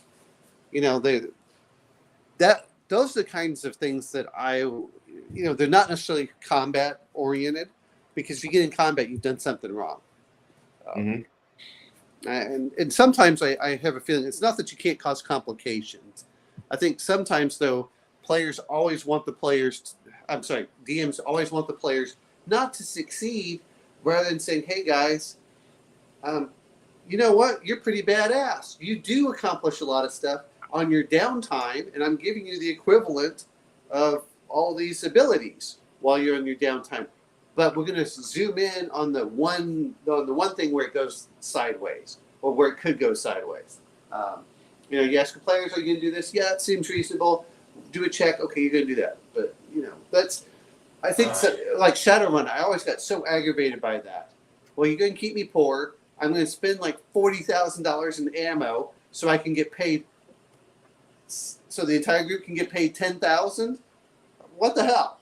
And did you expect me to keep doing this? And the payouts are never as big? Why the hell am I going to work for the corporation? Why would I just steal it for myself? Oh, I can go. That's one thing I hate about Shadowrun. Oh, you mean I can just go and work a day job and make more money? Yeah, the E4 Mafia. Yeah. They don't exist. But that's the way that that's the way I like it. I think as a GM, I don't think that you should have a role for everything. Okay, like if you're having a party that's breaking into a place, as a GM, I really don't want to have a whole lot of roles on the table, just for the fact that I want the players to make decisions and let them kind of choose what happens. But I don't need, like, we're picking a lock while there's nothing else going on. I don't need you to roll to break the lock. I'm going to roll behind the screen, and I'm going to tell you how long it takes for you to get it, because you're first fucking level. And then, if you are making a lot of noise at the table, if you and your guys at the table just can't whisper at the table, just like, now we're going to do this, and afterwards we're going to do this, and then after that we're going to do this, and they're methodical, I'm not going to have the city guard going after them. But if they're all trying to chime in at once, and everybody's just talking, I'm going to assume that their players are acting like their characters, and the characters in the game world are acting like a bunch of excited 15-year-olds breaking into the lingerie factory. It just, stop. Guys, you've alerted the guards. And now we get to roll dice to see if you can avoid them. I will say something, and I know Blades in the Dark, I think that's a fairly good job. I know Chimera's saying they'll spend 4 hours to do a 15-minute job. I kind of like the Blades in the Dark where you do it the opposite way, which is, how did you get past this? And you can kind of do your heist aspects from that way. Last night I took the guard out, to the strip club, and while he wasn't paying attention, we made a separate duplicate key. Oh, okay, so that's how you're able to do that. He's kind of hungover, so he doesn't know you as much. I kind of like that aspect, because it depends on the players. How long do I want them to actually plan? And if they're spending, 4 hours doing it and they're not having that much fun doing that, then that's different. It just depends on what they want to do. I don't mind the idea of Blades in the Dark. I really don't. I don't like the game itself. I don't like who wrote it, especially, but I do like the idea behind it, and I like the flowchart mentality that it has from event to event to event. You two are getting stressed out because the events are stacking up, and you don't have a convenient way to blow that steam. I will say this much, and I haven't done it because, the past few years I've been grabbing all the ideas and then playing in other people's games. But what are they called? I do love the clocks because it's not a binary failure. It's like, you got to fill the clock up. So if you're sneaking around and you fail your roll, guess what? The clock starts filling up on are the guards alerted. And then you can do the same thing for anything else. Like, I'm going to open up this lock. Well, it's complicated lock. You have to get this level of success. However you want to do it, but the ability to do those clocks, one is it creates tension with the players. Sometimes these artificial things do help, and it doesn't take that much more time. They're like, oh, how long am I doing this? Well, you filled up half of the clock, but you need a little bit more. In the meantime, you start seeing that you only have like one sliver left before the guards will find you. And they're like, oh, this roll means everything. But they don't feel like, oh, I failed, I'm screwed. It's not instantaneous. They allows that tension to build up. Actually, Flavy, I'm going to be making steak in just a second, at which point you'll see me mute. But I'm trying to get away. I'm trying to put away all my dirty dishes. So. But I don't want die rolls all the time because it's bad enough that you have a first level character, and that'd be like you're a 19-year-old male that just left Kansas and you're in the army. This is your first year. You're still at E1, haven't made it E2 yet, and a girl across post thinks you're cute, and you go out and like because of the fact you're not practicing sex all the time. When you first start out, like you probably are a one-pump chump or somebody who doesn't do it very effectually. You're just kind of like your body knows the mechanics of it, but you don't know like all the debonair bullshit. You didn't read "Have Sex the Bruce Campbell Way." Hey, Flavor, get some rest, man. So you probably aren't going to be like sweeping her off her feet. Now later on, when you're 23 and you've like read some things and like some girls on post have tried to help you out, and you're doing stuff like you might actually have some tricks up your sleeve. But most of us, and I don't know about ladies, but I mean most guys, they don't really refine it until like it becomes something that it's a discussion topic. Like you botch a sex roll. I know that sounds lame and we're off topic a bit, but that's the thing. Like you when you're young, when you're in a young adult, you don't know how bad you're fucking up, but you're probably fucking up. You're probably not doing your best performance. And their best performances on whether it's sex roles or whether it's you seducing the lady at the strippers guild or it's a block picking check. It took you time to get good at that. Okay. It's not natural athleticism that lets you succeed on those things. It is time tested, techniques that you learn over the course of time and through the grapevine. And if you actually study for these things, it comes a lot easier. I know that sounds lame, but Or you just stop caring and you just go the brute force. Like, well, she wants. No. Yeah. Yeah, if you she can wants do it, that. she can take it. If not, then I'll go play some role playing games where I actually hang out with people I like.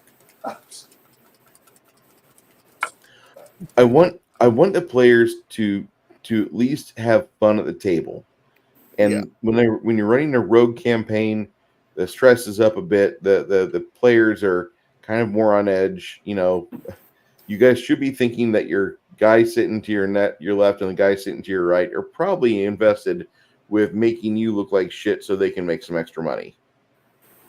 And that's just, as far as I want to take that, because that should develop naturally, organically at your table, not here. Well, and I kind of like an Ocean's 11 style. I'm not saying it has to be that many people, but everyone's working together. They agree to it. I don't want everyone to be actually cutthroat all the time, because that's fine if it's going to be a short game, but for a long game, kind of like, look, guys, you have to play with each other each time. If you don't trust each other, then it's never going to work. But it's okay to think that other guy, that NPC might screw you. That's the time, rather than focus on that. Because some people take things personally, and oh my God, it's just like, don't create more drama at the table. That's why I say if both players can be adults about it and basically agree that their characters are going to dislike each other, I'll allow it. But the moment they start showing signs of them taking personally, I nip it in the ass quickly. Exactly. There's no. So I think as a GM, when you're running like a thieves guild or you're running a rogue, a band of rogues or misfits or bandits, however you call it. I think if you're running up to like 7th level, the campaign should focus on heists and then getting rid of the equipment, sending it off to the fence, and doing your best to just lay low and continue to milk the money and not spend it all at one place. That should be that should be actually more of a topic of discussion than anything else, because once you get the money, what are you going to do with it? That's kind of where I want to be at topic wise, but that is kind of far ahead on things. And the reason is that I want people that are smart players to understand you can spend up to 10% of what you just made here, but don't start burning all this money at once, because you're going to attract attention to yourself is one. Well, and most times I'm thinking that they're many times getting goods rather than the actual cash. Um, and you always have to give a cut to your Thieves Guild anyway. So, at that point, you're like, okay, let's. Well, something I like to ask my players, especially when they have huge hauls, who has 10,000 gold coins just lying around? Many kingdoms didn't even have that much way back when. Like if we're going back to using Bruce's, because that's where you're most likely to have just the huge lots of treasure. Who the hell has 10,000 coins? That would bankrupt many countries. So in and of itself. Well, I don't know if any of you watched. I know that we watched it several months ago, Ben-Hur, but there's the part where he's betting with Masala or whatever his name is, and he brings in a chest of gold, and there are 4 people carrying it, and he takes his rod and pushes it all the way to the bottom. That's more of the way that I think of things. But you're right. The other part is, now that you have this money, and I'm not going to say high level, because once you're at high level, my whole thing is there's a point of why you create your own stuff. Because no king's going to take anything from you because you're too powerful. It's much easier not to do that. But it's like, hey, you need to help me out here. But that's the whole reason why they had all of those costs in the first edition. The expectation was you can spend all your money trying to build a temple and a fortress. And that's, the first edition did a really good job of draining characters and money. And it encouraged players to drain money. But 5th edition, it's like you get money, like, why? It doesn't mean anything. It doesn't give you extra experience. It doesn't. You buy a little bit, and that's about it. Bruce, let me know if you can hear the sizzling too much. Then I'll just mute myself. You're good. I can hear you just fine. All right. Crafting Gamer, are you good? I'm just cooking up the steaks, so that's why I'm Fair enough. that. But Crafting Gamer, you had a different opinion or a different standpoint on things at the start of the adventure, or start of tonight's discussion adventure. How would you want to run? Oh, there's a Mexican oven alarm. Oh, my bad. Yeah, but say that is not a food timer. Yes, but it lets me know that if it's about time to start throwing them into the pan now. Nice. So, crafting. Whenever you've got your game going and you have the players doing stuff, how do you want to run like the lower levels for them?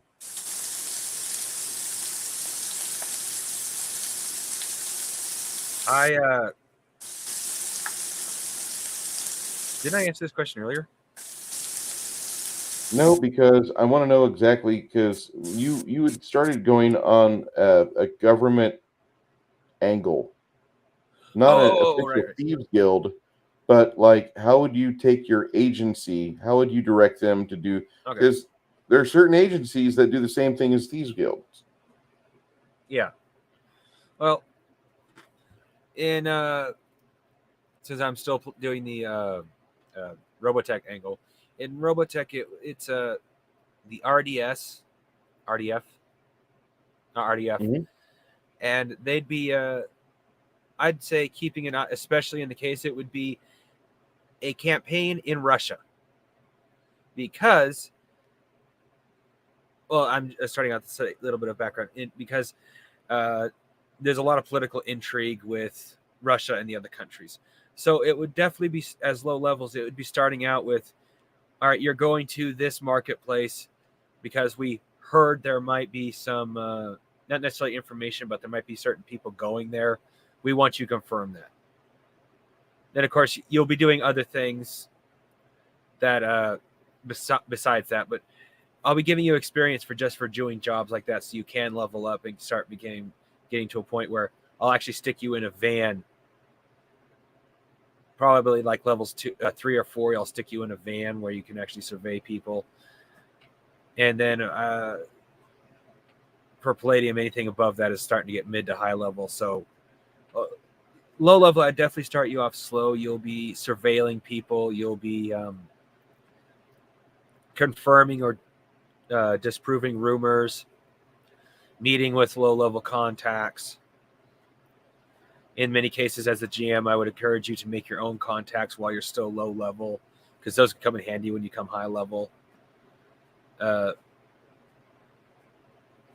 would definitely be giving you freedom to do some of your own work out there as an agent. I'll still give you a direct guideline, but if you didn't have some freedom there, I think it would just become storytelling. Because if I'm just giving you orders every single game, it basically becomes Charlie's Angels. Fair. I think with the agency game, I think there's even more on the line than a typical like privately ran thieves guild. Because if the taxpayers find out that they're paying for an agency to do this sort of thing, that's going to cause a problem.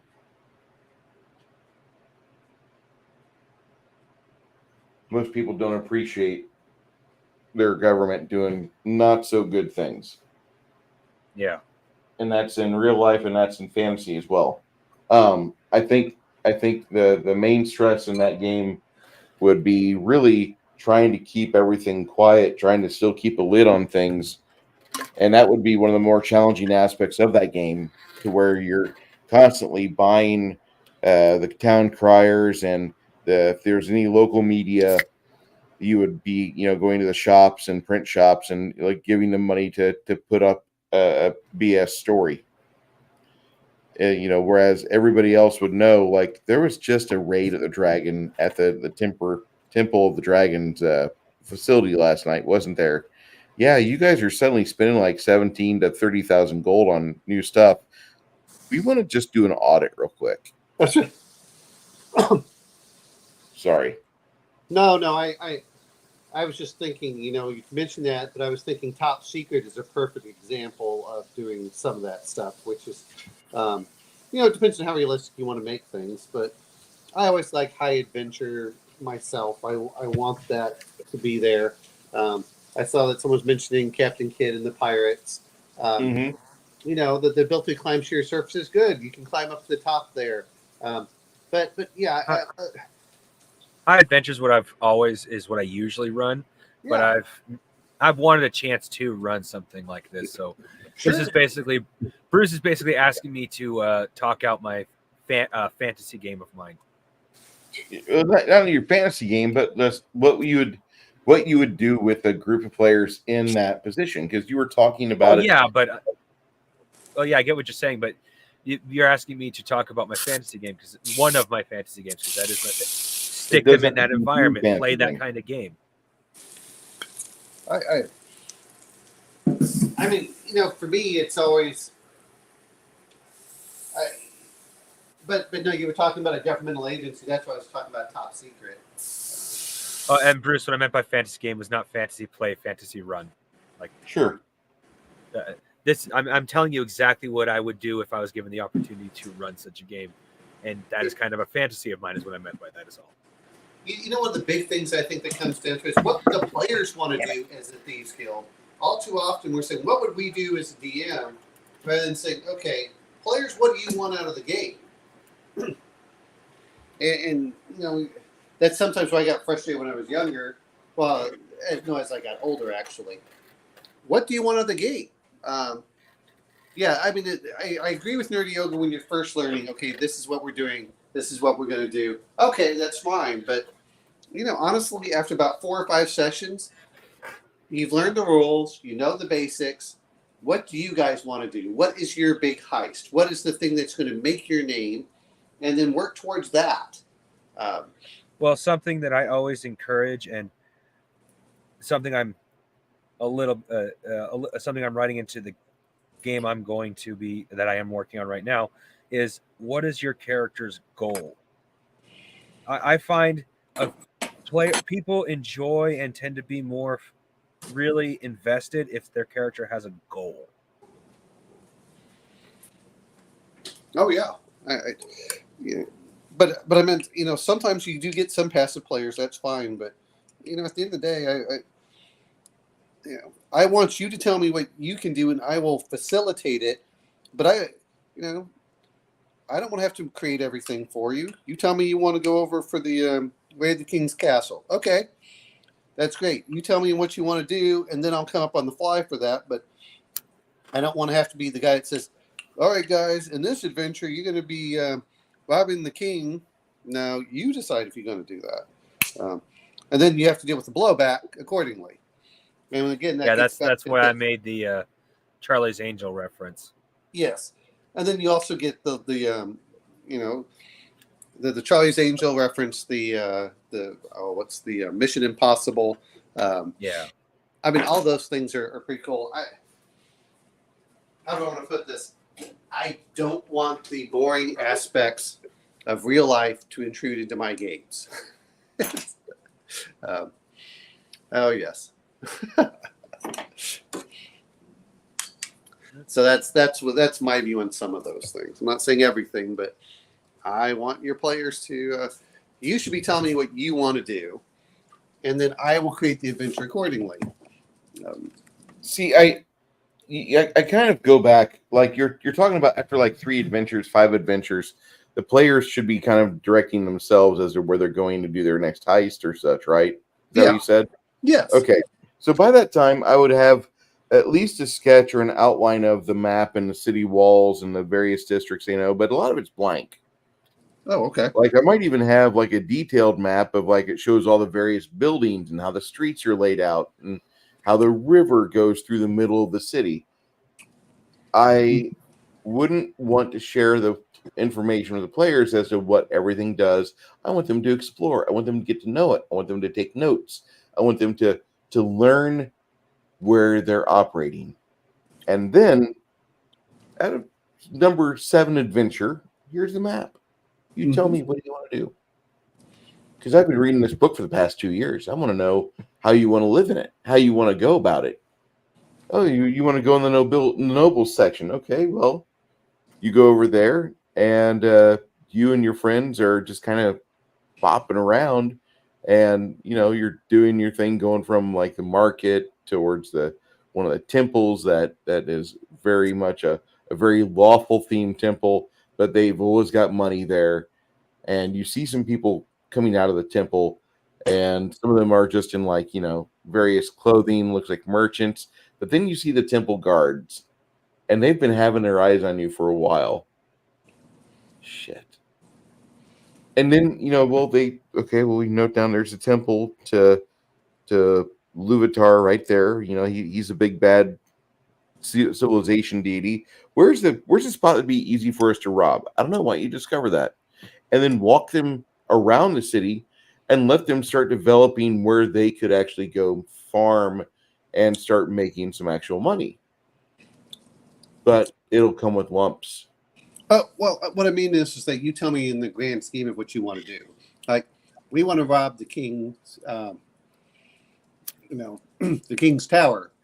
Okay, You understand that's going to be a long-term goal, but at least from now on, you can pick up hints. You can do things. Oh, well, guess what? As you're playing along, you find out that there's a secret hidden doorway through here. Okay, but you find out that it's always guarded. Okay, well, what are we going to do? Who are the guards? They're slowly building up. Now, of course, they're doing other adventures, but I want to keep having them get other information out there, so that they're always kept on that. But it's like, oh, okay, you've got that tower, but that's going to be probably your final end of the campaign. I think sometimes, and I agree with this, is sometimes campaigns just need to end, and they need to end on a high note. It's like, this will be your big score. We're not going to play in after that because I want to go back over and do a new thing. But yeah, and I think the movie The Score does a really good job of showing like some high level thieves at the top of their game, doing what thieves do. Oh yeah. Have you seen that movie, Crafting Gamer? Which one? The Score. Oh yeah. How old was it? Robert De Niro or Robert De Niro and Edward Norton? Ed Norton are the two mains in that movie. Then You also have an appearance in this movie from a man. he I does want a to pretty say good. I've seen it once, but I can't say for a fact. Well, when he thinks that he got him, and he thinks that he had the, and then when he took the rod from him, he screwed him, and he's like, "Well, I like the end. What are you gonna do about it, tough guy? He got nothing, and that's the one person they know."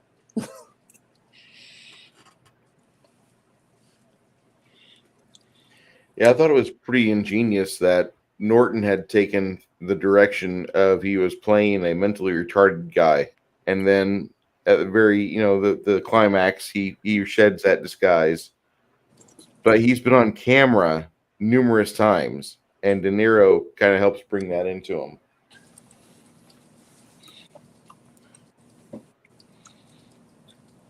Well, it's not just that. It was the fact that he dropped that mask as well. The stream's going to go downhill now. Oh, wait, it already was. Here's your downhill right here. Yeah, I was fatigued the first hour. I'm sorry, guys.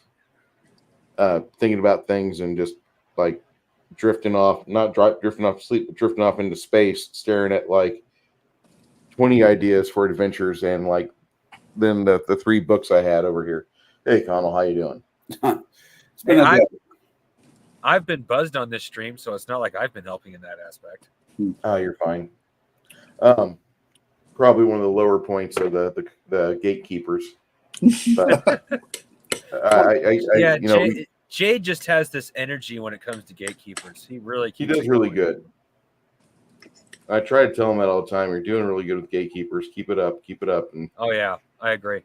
He's a good facilitator. Tonight, if he watches tonight, he'll learn just how valuable he is to Gatekeepers. Yeah, I hope he does get that. I really honestly feel that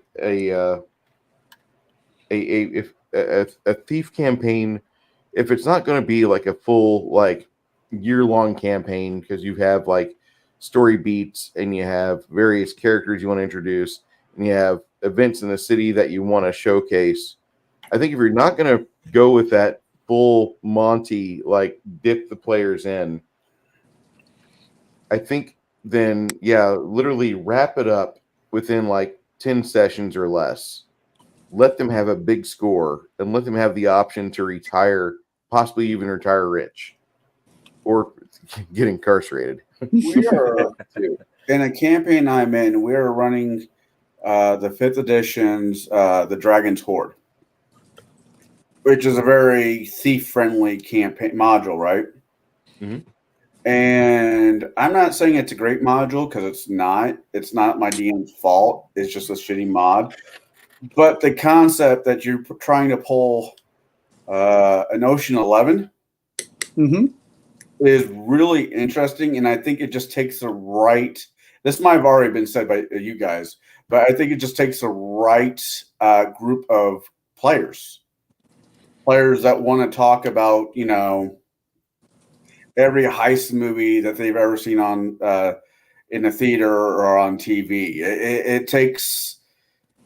I don't know. I don't know if I'm saying it right or describing it right, but it takes a certain group of people to be able to make them work. And I think Bruce is absolutely right. I think nothing longer than maybe 10 sessions, unless you have that set group that was like, okay, well, we're going to get back together. Time stop 6 months from now. A baron and a far, you guys get, what was that movie? Not movie, TV show, Leverage, Mhm. where the rogues are just going around and helping people that they can't help themselves, but in a very roguey way. We talk about Leverage or something? No. Yeah, Leverage, yeah.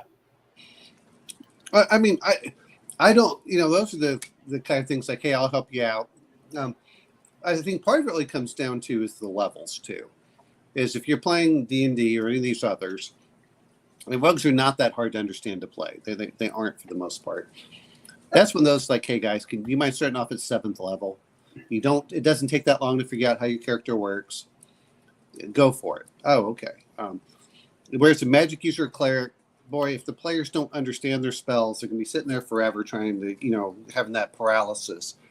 Whereas a lot of the rogue skills are outside of combat, and they have plenty of time, and there's not stress or anything else. And they go, hey, I can climb a sheer surface, right? They're like, oh yeah, you can. Oh, can I go up here? It's like, oh sure, yeah, you can climb that. Well, I want to go look at over here, and then I want to do the tightrope walking so I can go across. So I'll use the crossbow to shoot over there, and then you shimmy into the tower in the middle of the night, and then you find out that the princess is being held against her will, and then you're going to try rescuing her. But in the meantime, you're also going to make sure you can get her dowry, and it's like, oh okay. Oh yeah. Well, mechanically, you're absolutely right. I absolutely agree. Mechanically, rogues are one of the easier classes to run in. That's why when I'm starting a new system, my first character 9 out of 10 times is going to be a rogue or a fighter. If not, it's going to be one or the other. So mechanically, but there's also a personality mechanic to it that some people just don't get. Yeah. I mean, no, yeah, I'm playing a fighter as a rogue. You're not a fighter. Maybe you're not the most athletic person out there. I'm not saying you're fat or anything like that, but you don't run miles. You don't fight hordes of gobos or whatever. You're there to pop a lock or pop a door or whatever and get the hell out of the way. And if the player doesn't understand that mechanic of it, that aspect of it, they're not playing a rogue. They're just playing a fighter that knows a few extra tricks. Yeah. Yeah. And can't stab well. Right. Yeah, I got sneak attack. I pick up a bow. Great. Now you're a sniper. Congratulations, you're still a fighter. But no, sorry. Rogues are They're not even as cool as a fighter. Fighters at least hit. Right. Well, yeah. Well, if you're stabbing someone in the back, and again, I'm really looking at it less as a combat aspect and more of the get in, get out aspect. Oh yeah, that's kind of really what I was getting at too. They do what they're asked to do. They might pocket something on the way through that they probably shouldn't pocket, but those are just natural aspects of playing a rogue. I think you kind of have to be a klepto. I have a klepto type personality, not in real life, but the rogue doesn't need, but it's really cool when a player plays one that has some of a klepto personality along with it. Nothing is safe unless it's bolted down to the ground. Well, the other part my is first thought when I heard that was Connell's first rogue character. His name, Klepto.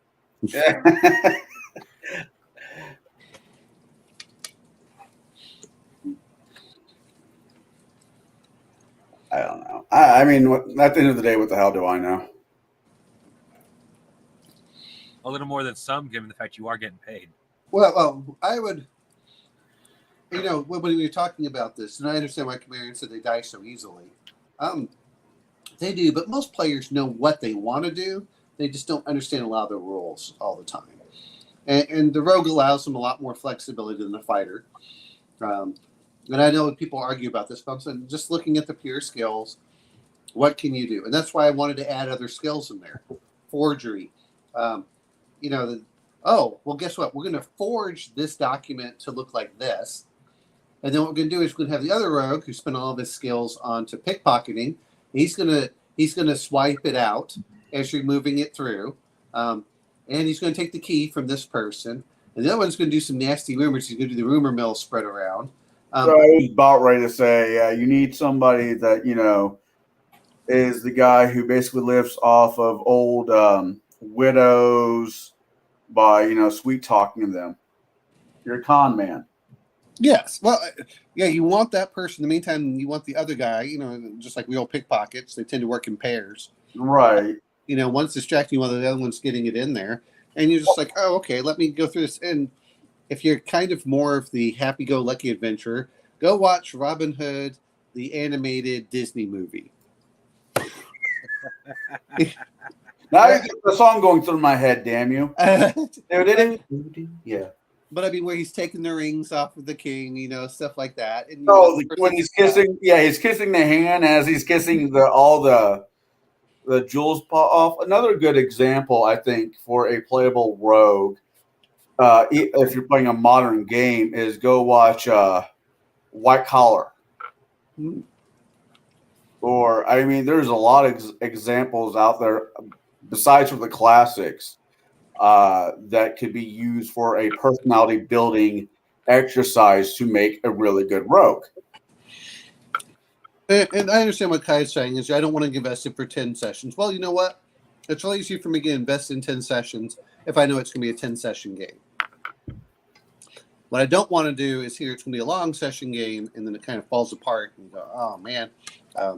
Because it's a lot easier to get people together and say, hey, this is going to be limited. We're going to do this for 3 months. And you go, oh, okay, we're going to do that. The other problem I have with it isn't, and this is my, this is why I say that I'm a role-playing slut. Oh, my. Yes, exactly. It's almost anything with anyone. Oh, double oh, my. For the games. No, okay, fine. You are Greek. Makes sense. Anyway, I want to try other games as well, and I get kind of tired of having this because it always seems to take forever. I want to do an adventure. Let's get that adventure over with, and then let's put the characters off to the side, and when it can be like a serial or whatever else you want to do it. And guess what? That was season 1. That's going to end in 6 months. We'll come back and we'll do season 2 or whatever. And but let's go try something different, And I said, oh, okay, and that's what I kind of like. I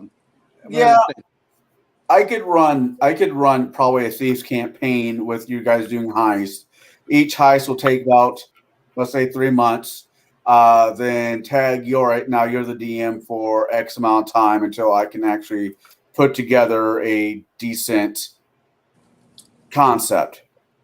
Because you really don't want to fire as a DM. You really don't want to fire from the hip when you're trying to do a heist-ish DM storyline, in my opinion. So yeah, I mean, there are things like that, and you come back, and to me, it's like 24. Here's your one exciting adventure. We'll wait a few months. And the problem that I have with modern adventures is some players just want to play the same character, which is great the entire time, but they want to play every day.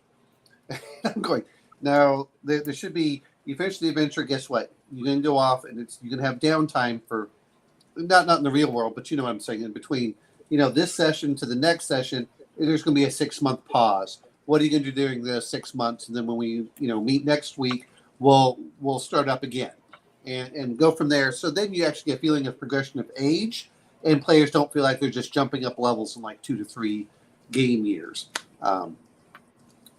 That's the problem I have with some of it. It's like, oh, all the characters get a 20th level within one real game year, which is equivalent to one real year, which is equivalent of 1 game year. It's like, so, but yeah, that's the way I look at it. I really don't mind the idea of like an actual heist, but I think I don't want to say like we're only doing a 10 or 12 issue campaign. It's like not fun. I seriously want, like, if I'm doing only 10 or 12, then I want to have another campaign that's threading in and out of that with different characters played by the same people, to where they're each seeing different aspects of life in the city, to where they're each like maybe I'll have like one group of players that is like a set of guards. not even tied to the shit that's going on with the Thieves Guild over in the Merchant Quarter. No, these guards are dealing with an influx of refugees and trying to figure out why is, this group of refugees coming in. And then, like, at the end of that, they can either decide to take those characters further, or there could be another group of heroes that they get to play, and instead, they're going to be figuring out that we're actually in the middle of an invasion, because there's these people coming in to the city that there's never any women and children, and they always decry, we are refugees from neighboring land, and neighboring land is not so friendly. Neighboring land has a lot of problems, and and so the players have to change gears. I would like to do that sort of thing, but I would prefer to have a campaign that would be in one portion of the geography of the world, that really just like has multiple tiers and multiple characters for each player. That way they get to see a different aspect of the actual game. And I've not played a game like that since the Dark Strider campaign for Star Wars, because every player had at least 3 characters, and you got to see just how fouled up and how evil the Empire could be. Chemical warfare sucks, kids. I did something like that when I was running Game of Thrones through Pathfinder. I had one group be in the middle of the kingdoms, and another group be on the wall, then another group, another same people, but they made 3 characters. One were on the other side of the ocean, one's above the at the wall, and the other one's in the kingdom.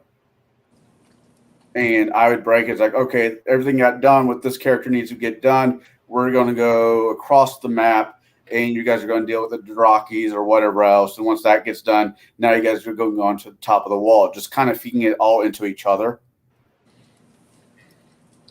which was a pain in the ass, by the way. Well, I mean, sometimes it's just, I like to try out different systems. That's why I look at it as like 3 months, get the adventure. When the adventure's over, we'll treat it like 24. We'll wait for season 2. And then like, okay, we'll do something else in the meantime. Say, okay, when it comes back, at some point during the year, then we'll start another adventure for, 3 months. And, but I like to try different systems out for that. And I like to play different things. And that's why I kind of like, I don't want to call them one shots, because they're not. They're what they are is well detailed. I would like to have a well-detailed adventure without trying to find out, oh, my character's going from 1st to 10th, and just that's what I'm interested in. I'm like, no, I'm trying to tell a story for this that the players have determined, see how that goes. And when that story is over, then we'll come back to those players at a later time. We'll revisit them in season 2, kind of thing.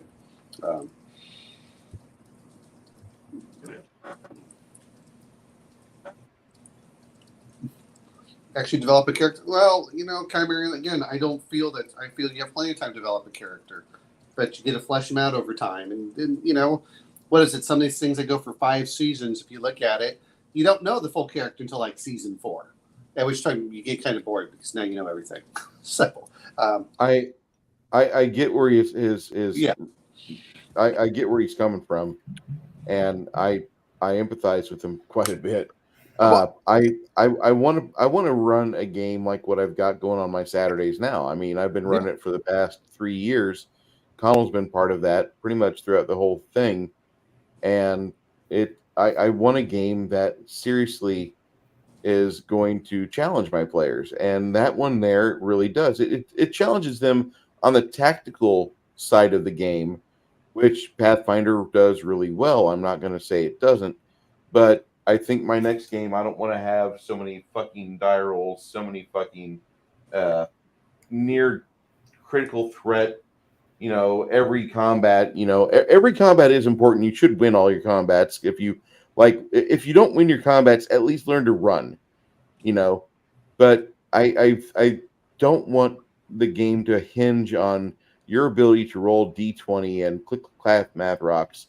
If you can solve something other than through like sword play, that'd be fan fucking tastic. And I really would appreciate that as a DM because, like, 15th level, 14th level player characters, it just it as a GM, you burn out on a combat system pretty fast, especially if you have a shit tier adventure like what I'm using for background, like what Sean Reynolds did called what is that? Forge of the Anvil God or something. I don't want to have that. I want something where the players get the chance to actually make their own decisions, and if they decide for violence, they can have violence, but they're not forced to just do one combat with fire giants after another combat with fire giants after another combat with fire giants.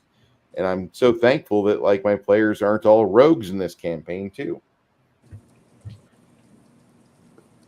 It sounds like you may end up losing Grog after all of this. I won't lose Grog. I would like to test my system in Bard's Gate on the D100 system for the game, but I want pretty much everybody to be a thief type character. No, I see what Chimera. I know what Chimera is saying. Yeah. But, part of me just goes, players are the ones creating the adventure, but I don't want to play every day of their life, and then there should be downtime in between things. So that's why, that's the way I look at it. And I understand what he's saying is he wants to really get invested in one. I'm like, look, I want to get invested in a bunch of different characters. Yeah, I can't finish more than 100 pages of a book, all right? But it doesn't mean I don't want to buy more books and I don't want to read more books. And when it's like, oh, okay, that's cool. I read, the first thing of Michael Moorcock. Actually, it was like 700 or 800 pages. Okay, I read that 700 or 800 pages. Guess what? I'll come back and finish off Volume 2 and Volume 3 in a couple of years. And now I want to go over and I'm going to go read a Good Rice Burroughs. All right, I finished off Book 1. All right, I'll come back and do Book 2 later. Now I'll do Book 3. It's one of these things that, and if it's going really well, then maybe we'll go to Book 2. But that's the way I am. That's why I say I'm an RPG slut. It's like at a certain point, it's like, look, you kind of bore me. I'll come back to you later. I'll play with anyone, with anything kind of thing. But, but a lot of times it just feels that things are kind of dragging. Like, okay, let's move forward and get things. I'm kind of a let's focus and move, or let's do things. That said, what are some of these things that they talk about on Call of Cthulhu, Murder in the Orient Express, or the Orient Express? Like, I don't want to play all of Orient Express, which will take me a year and a half. And considering I only try allocating just enough time to play one. Wait, is that the 5th edition adventure from 1992, or is this a redone version where they've lengthened it? Because in 1993, I ran it in the United States Navy on the McCandless, and we ran that within. We had it happen within 4 months. We played through that module, and then I ran it again for friends on the USS Defender, off duty, not on duty, and it took us 5.5 months because we didn't have the freedom to get together all the time like we did with being on ship. If you live on ship, it's easy to hey, you want to play D&D? Yeah, come on down to the mess decks. You find a spot and you run, and that was about it. But I got to say that the Horror in the Orient Express doesn't take, if you're running a game of that, it'll take you 120 hours. Well, and that's about a year for most people, if not longer. Really? Yeah. Because 4-hour sessions, usually every week or two. And I know you like playing 8 hours, but I'll be honest, I like to do. I've always allocated about 4 hours. Even when I was in the Navy, even if we were together for 12 hours doing stuff on the weekend, we still generally only did 4-hour blocks, and then we usually go to something else as well. I know you like doing 8 hours, but I don't want to waste my entire day. That feels like work. I want to go in, let's go do some stuff, let's have some fun, move out. But 30 sessions at 120 hours, that seems like a pretty long adventure to me. But yeah, so that's what but then they come back later. It's like what Mask of Nilethorpe, it was like, oh, okay. But I remember, and I'll be fair, when we were there, you could plow through things pretty fast if you just didn't want to really like role play. You can plow it if you're like really focused and you keep everyone laser focused. You can move through things a bit faster. But even when I was playing with the old if I ran the game as intensely as I want to, my yeah, sessions would only be 5 hours long, and it would be very heavy, not genre style RP, but you would be talking normal voice. You would get excited. You would be speaking as you would want to be as that character, but usually there'd be a combat every 3 or 4 sessions, and that combat probably is going to kill somebody if they're not fucking careful. And most people are not fucking careful. yeah, and I know the Chimerian's going off about this, but yeah, it's look, Chimerian, you said never come back. Well, that's why I like having to finish the adventure. You finish the adventure. If you want to come back, you come back. If you don't, then it gets put on a shelf. It's just like all the books I read. It doesn't mean I don't enjoy the books. It doesn't mean I don't like it. It doesn't mean I don't want to go back to them. But I want to try something else too. Especially for like rogues and maybe this is the problem of when I say I'm an RPG slut. Look, I want to play modern day. I want to play, Warhammer fantasy role play, and then I want to do something in space. So there's the crafting gamer with SDF, and then or the RDF, and then I want to go play something in the Bronze Age, and maybe we'll throw in some other system. So like 5 systems. Like, look, I would like to try all these systems at some point in my life. So it's like, okay, we'll go through this. And then we're like, oh man, do you remember that? Yeah, I enjoyed that one. Let's go. Let's see what our characters what's happened over the last couple years. It's not that much different than as much as we can complain. Star Wars: Empire Strikes Back and Return of the Jedi. We only had to wait 6 years to get all 3 movies. Nowadays we're so spoiled for everything. I kind of had the same goal, but sleeping with a woman from each culture. Not playing every game, but getting myself out and around. Well, you know what? If you want Asian, then you're playing, Karator. If you want that, if you want to go for the, if you want to go to the South American, you got Mestica. If you want, Yeah. Sorry, Max, if you're watching the show. no, I mean, well, you know what? We got the European. We'll do this. The only one I haven't really found a good one. I guess The Witcher's the closest. Is a good Russian style RPG. I was wondering where you're going with that. Have you ever checked out Warlords of Russia from Palladium? No, because you keep saying Palladium. No, I'm not. No, it's Yeah. Oh, no, you don't really play a lot of Palladium, do you? actually I played a lot of Palladium when I was young. Okay. Rifts just turned me off so much of it that I said no. And part of it is to be fair. Well, the Warlords of Russia is from Rifts. So. Yeah, well, and that's the problem is I don't like Rifts. Rifts just bugged the hell out of me. It's not that I don't mind. It's not that I wouldn't mind actually playing like fantasy. I don't like how a lot of stuff started getting bloated and more damage and then more health, and it just felt like everything was slowing down. So I got burned out. And then the other problem is he kept putting in bad skills and more skills, and then what he needs to, and I've mentioned this when he was on Legion of Meth. You need to go back through. You need to go clean up a lot of the OCCs. You need to clean up a lot of this stuff, and then say, hey, if you're this, you get these. If you're this, you get this. You don't have to make everything its own OCC or RCC, all of that, and that's what I had some problems with. It was. It was fine at the beginning, but then it just got more and more bloated. And it's like, you need to go back, streamline those rules. And when I say streamline, it's just clean up the rules so they're easier to find, they're easier to use. And so that's what comes to it. But yeah, if it's Rifts, no. And when I say Russian, I either mean Twilight 2000 level or before. I really don't care that much about, So, but no, I used to play. Teenage Mutant Ninja Turtles, which I found was fun to make characters. I enjoyed Robotech because one, I had a good basis on that. And those were really the only 2 Palladium games that I played myself. And I had fun with them, actually. I really did. Well, Chimerian's making a really good point. He's like, if you're only doing a 10-episode game, you're not going to get to the part of the game where I really want to play it. Which he is likes domain play. He Oh, wants domain. he wants to be the guild leader. He wants to be the one in charge of training. He wants to be the one that is overseeing the operations. He wants to be the guy that decides yes or no on like should we add this level of slutty dancing girls to the strippers guild. He's the one that he wants to be the guy that is trying to broker an agreement with another merchant company so they can fence their goods through them out of the city. He wants to be involved with that. And I think that his complaint's valid because there's too many games out there. We're just going to play first through fifth levels tonight for this campaign. At fifth level we end.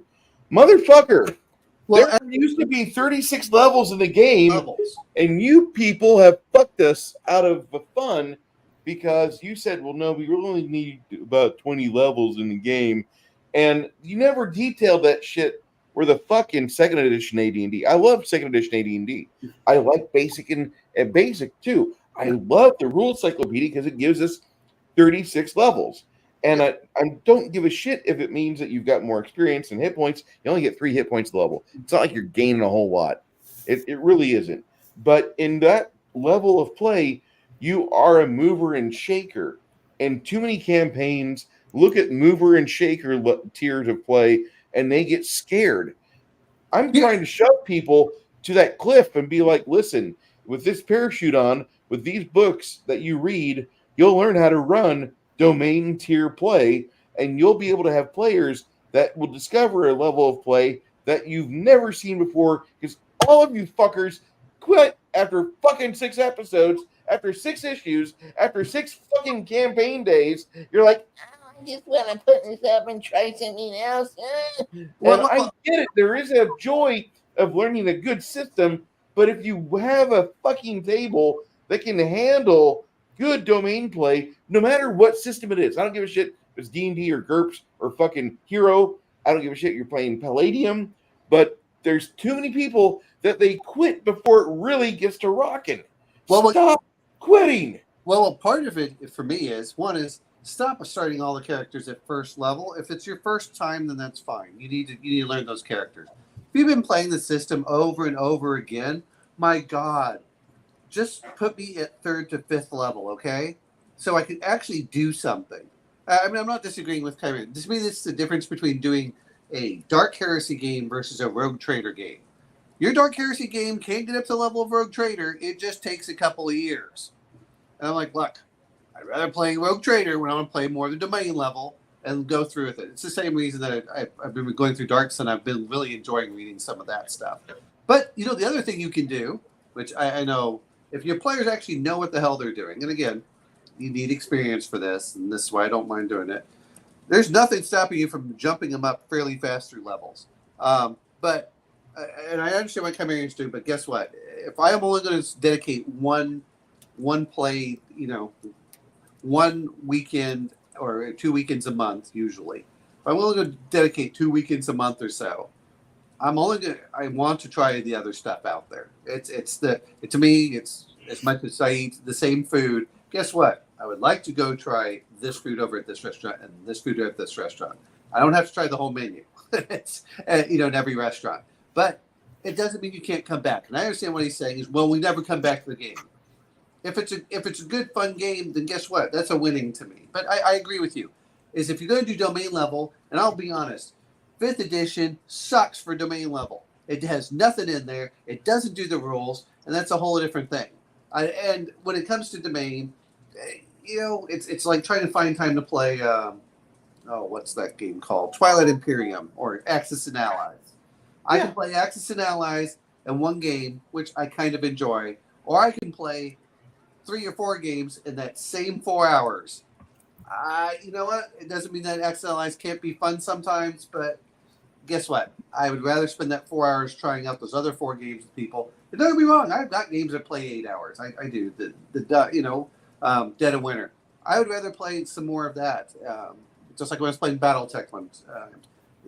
I want things fast. Let's move forward. Let's get the story rolling. Let's actually accomplish something. I would like to do that. And I'm not disagreeing with you. I like to see the other stuff around there.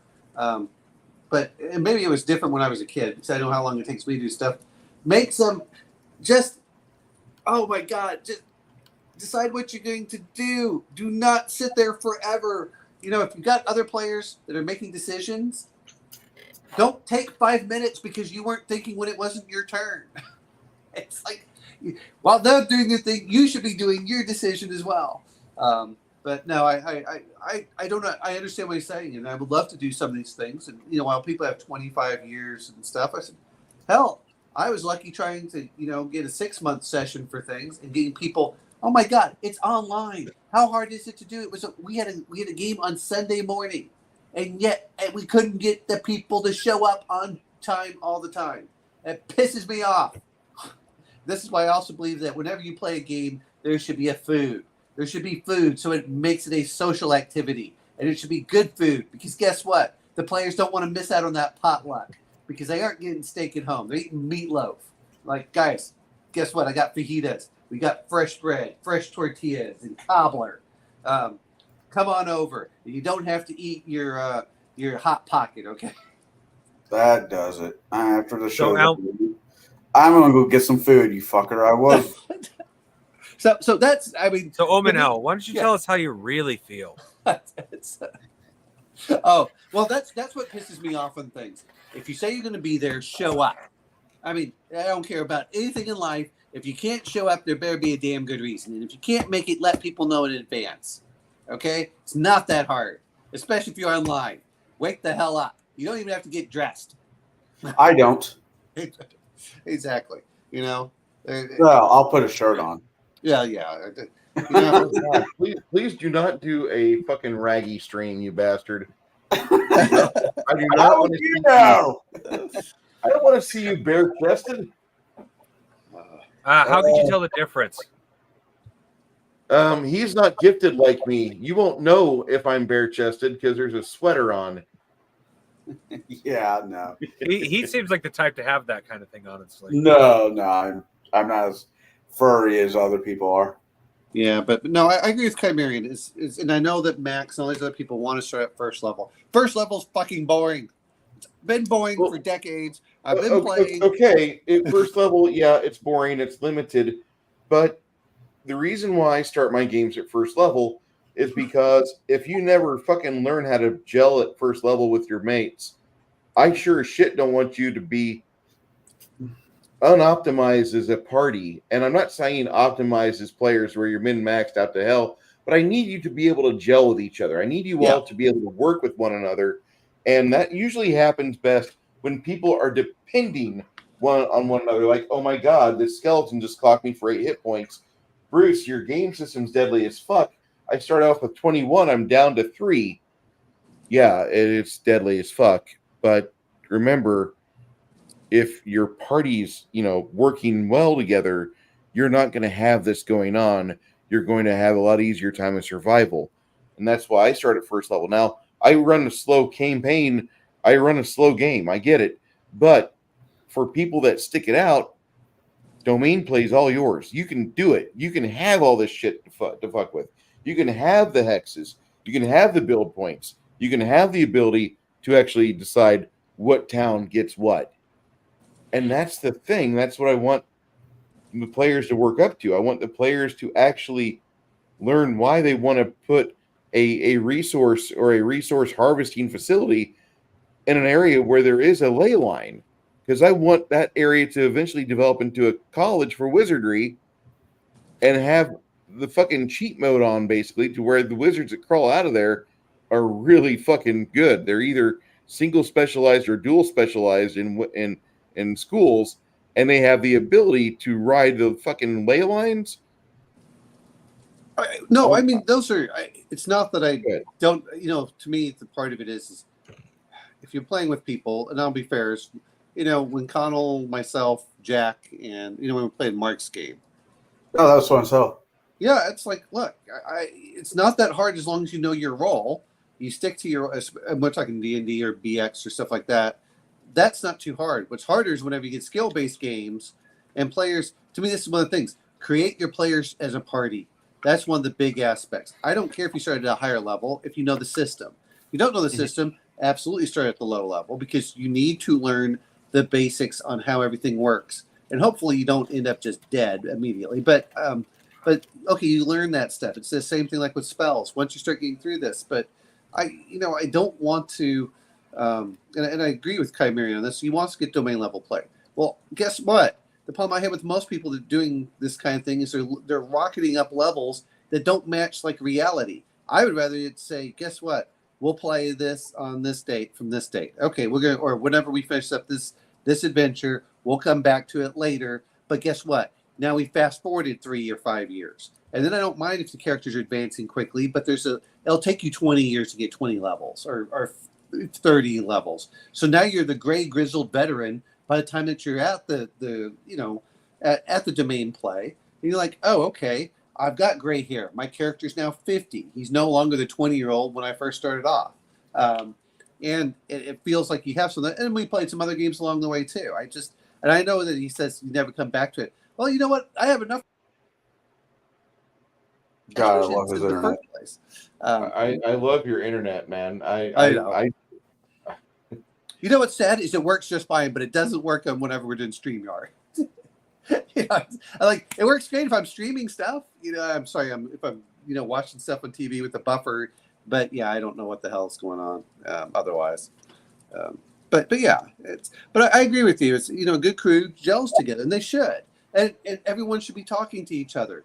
You should be saying, "Hey, how about this? You should be doing this. You should be doing this. Let's talk." The other part I love, which is a little bit different. We play for 3 to 4 hours. Guess what I want to do afterwards? I want to have a sit down and we do an after action report and discuss the outside of the game itself. We discuss on what we did right, what we did wrong, what worked, what didn't. That I enjoyed that aspect of any role-playing session because I want the feedback as a DM. I want to give the feedback as a player. Hey, this isn't working out. But the problem that I have in most cases is too many groups create characters not together. They throw them together with no purpose and no reason, and it's going to take you several sessions to actually form a group because you didn't even try thinking of what the other people were doing at the beginning. Instead, I'd rather say, all right, everyone sit down. What do you want to do? This is what you get. I'll give you a ship. Okay, what positions do you want? What is your goal for your crew? Okay, now here's the world. Here are several jobs. What do you want to do for this? And then I want to thread that in there and then say, oh, okay, we're doing this. And which is fair. Whenever you're talking about rogues, let's talk about smugglers. To me, smugglers are a great thing if you're playing Traveler. Let's sneak in. Let's the other part is you get a sneaky ship. I don't give you guns, but you get a ship that's hell of fast and it can cloak. Those are okay. Now we have to think about it. But I agree with Chimerian. At a certain point, I want to have the giant battleship that I go off with my rogue trader, and then in 30 years later, he comes back and he has a whole armada with him. How the hell did you get the green skin ship along with the Dark Eldar and the Kroot and whatever else? Because I'm badass. Yes. I'm kind of weird. Every so often, I will not let the players talk to each other what they're building. I'll just let them build whatever they want to a certain degree. I'll say no to certain races and classes because that's just what a good GM should do. Have someone of a control on the what's being allowed in your world. But I don't want them to. I mean, if it is the same group that you game with for the last 15 years, Steve is going to be the rogue. Mike is going to be the wizard. Right? Yeah. All right. That's awesome. But taking that away is I don't want you guys to talk. I want you to build just build a character at 5th level. Okay. Then no, that's horrible to me because now they don't even have reason to gel, and now you don't know what everyone does. I hate those. Let me finish. Let me finish. Then you put them in a situation which I call the God, what was his name? Carson scenario, where you do something so the DM does something in store that actually, is so horrible, but the group gels naturally, not forced, not pre-cookie cutter, but organically. Now, I understand what you say with organically, but look, your 5th level, you should have been together for a while. It's one thing to bring in a new person in. Let's say, for example, if I wanted to suddenly join Bruce's game on Saturdays, You know what? I should start at low level because I don't know Pathfinder. I need to learn. Oh yeah. That's very different. But at the same token is, look, if everyone has enough experience, sit down, create your characters together, learn on what you can gel. I don't know about you guys, but I used to min-max the hell out of stuff. And so then it's like, well, what does this do? Oh, well, we can do this. Oh, well, we can do this. And then you start saying, well, you know what? We can get some really cool interactions if you get this feat and I get this feat. We can do this. And the half giant can now throw the halfling over here. He's got acrobatics, so he can go climb up there and we can do this. And it's like, oh, yeah. Then you start to say, okay, now we've got a cool aspect to that. And you're going to learn tactics as together. And that would be kind of cool. I would love to do that. I really would. But I don't want things random because I've seen it and players don't talk. And they get characters that don't gel together. It takes forever for them to actually feel like a party. Stop wasting my time. Guess what, guys? Sit down together. If you're going to be part of a group together, build your characters together. I mean, you should know what's going on there. And, we'll take one session. There we go. I don't have to waste 10 sessions for you to figure out what. Yeah, sorry. No, it's just it's funny. It doesn't. The timing is usually pretty damn good. I know. It's like somebody at FCC or whatever is right before Omen. I was about to say a naughty word. It's like, nope, you're done for a second.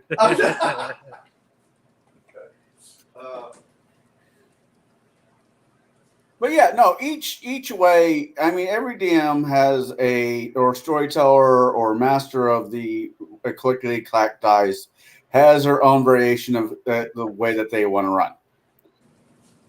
I think there should be communication amongst the players.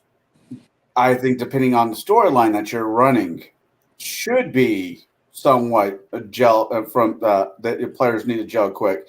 But going back to the rogue aspect, I've been in multiple campaigns where I've seen, if not myself, somebody else play a rogue, then have the paladin who is holier than thou, fucking stepping on their throat the entire game.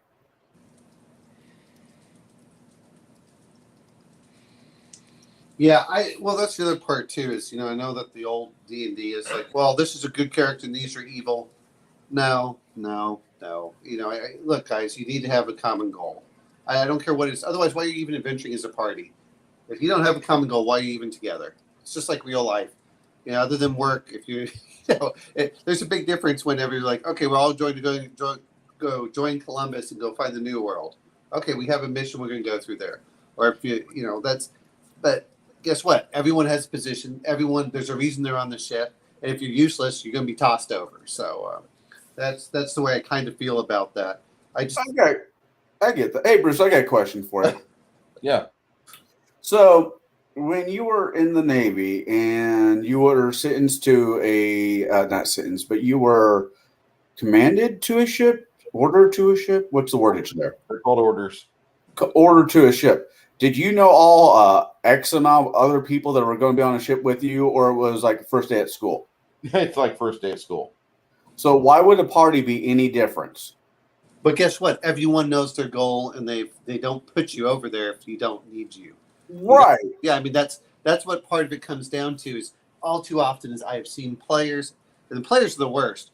I always want to do this at no consideration of what the party is. To me, it's like being on a ship and everyone decides to be a bosun's mate. We need a quartermaster. We need a few other people in here. It's like, well, yeah, but I'm going to do this. Now, go back. We're gonna, we have positions that need to be filled. Unless you're all going to be NPCs, which if you want that, then that's fine. Then you're not actually running the ship in many cases. But if you want to do it, then work together. That's the whole point. And you should be sitting down talking to each other with the assumption that you just aren't new to the ship. You've actually been working together for a couple of months. You should know each other and then that's what that session 0 is for. What are the expectations? What are you going to? And again, if you've been playing the same system over and over, why start again at first level? Start at 3rd or 4th or 5th if you know the system really well, and then move forward. So you can go towards those more high adventure, getting ready for those domain plays. Guess what? Great, you killed the dragon. We're gonna, and this is where I know where Chimera's coming into. Great, go off to the side. You've gotten the big amount of treasure. tell me what you're going to be doing with that treasure over that time, and we'll come back in a couple of months and go forward with that. That's the, and then I want to try, and to be fair, this is a little bit different for what I know of Chimerian is. Usually I play with a bunch of other people that are DMs. They all want to run their own games anyway. So we might have 6 players, and guess what? 3 of them are DMs, and they all want to run their own game at some point. It's like, okay. Oh, Kai. Oh, sorry. That's good. Sorry, Omanel. Oh, I'm You've sorry. apparently reached rant level 9,000. Yes, I saw. No, we're gonna do the rants on Saturday night, probably about 9:30 or 10 o'clock, depending on when time my other stream ends. Because we've got a game over at my place every Saturday now, and that used to be like my non-game Saturday, but my buddy Chris is like, I want to use your apartment to run my game. I'm like, fine. I'd use your apartment to run my game if I lived in Texas. Well, I'm going to mention this much. You should be playing the Kessel Run. Exactly. But that should be your adventure. It's not that everything in your life is completely... That's what I don't like about the modern gamers. Every time they act like they have to live every day of their life. No, I like your story. Zoom out. Okay, then tell me what your domain level is, and we'll come back and zoom in on those exciting parts, which is why I mentioned 24. Guess what? There's even if it's continuous, you zoom in on when the action is, and then you zoom out and you say, okay, the normal world goes through there. The Roman legions didn't fight every day of their lives. Most of it was digging trenches and building roads. But they had enough battles that you want to actually play out those battles. But I don't want to play every day that they're building the road. If that makes sense. Yeah. I love what he says. If you make a mistake of asking me how I'm going to spend my money, I'm going to write a rather large book of interactions and machinations to itemize everything out and have a complex plan. You know what? I would love believe to have that. Hyperion do that crap. I really would. And I'll be honest, as much as I ran about certain things, I think it would be awesome to have Chimerian if we're on a ship somewhere. It's like, Chimerian, you want to do this? Yeah, I'm gonna go that. Fantastic. Hey, what? Oh, you should have. Go ahead. You should actually check out the video of Chimerian and I making a ship. He goes all out, and by the end of it, he does not have enough money, and he's already making plans for using it in game so he can make up the money he needs to finish the ship. But you know what? But that's a motivation right there. I want the players to be motivated. If I have to, here's what there's some players. There's nothing worse than like, hey, we're gonna play this weekend. Yeah, you get in like, what do you want to do? I don't know. Hey, there's this dungeon there. What about this? Rescuing the princess. Hey, the pig farmer's is having problems with spiders attacking his pigs. Yeah. I don't know. I'm like, come here. I'm going to bash your brains. The players got to be not involved, but the players got to want to be there. And if they're saying to every option you give them, dump that table if you can and find a new one. Or say, fuck it. Which one of you asshats want to be the DM? I say for experience. I'd give you extra experience coming in if you did all that crap. I mean, coming in, I both talk about, but I don't, I guess we've all played D&D for long enough. I don't want to play those beginning levels. It sounds cool, but I normally start if I'm not running a shop or running my own home game. I will normally start everybody off at least at 3rd level. I like 3rd level. It's not insta death, but it's not that you're ultra powerful. That's right. And then the other point is I kind of like it getting up to ninth level or so, which to me is the most interesting. And then really the games need to go domain. Once you're going to domain, you don't have to play every day or every weekend. Like Chimerian says, write me the book of the things you want to do, and then that sounds cool. Then we'll come back and we'll do all the strategizing and planning. Don't get me wrong, I love doing that crap. I would love, which is the Renegade Legion aspect. I love some of that stuff. But that's the other problem that you have is you get a Chimerian who's like wants to get the domain level, and then you get a lot of other players like, I don't want to have to create this. That's a lot of work. Oh, my first DM would start us at level 1 and run us to 15, then call the game. I'm like, you're leaving 5 levels on the table. Yeah, I just don't want to. I'm like, no. I want to go the full 20. I want to, put me in, coach. I want to go, like Rocky. I got to make it to the last round. I don't cut me off at 15.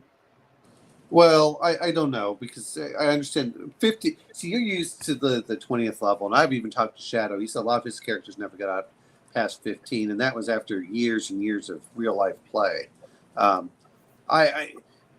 There's a certain point where you go, okay, what are those extra levels getting? Don't get me wrong. I was reading Dark, so I'm like, I want players to become Dragon Kings and Avions and stuff like that.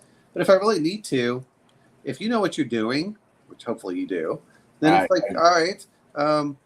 There's certain levels you can give a lot of bonus XP if you want to move them faster, and if you want, like, you guys really need to learn your characters, you slow down that XP a lot. The problem that I have with level-based systems, in most cases, is that the players are really focused on getting level after level because they want that dopamine hit, than rather trying to expand their empire.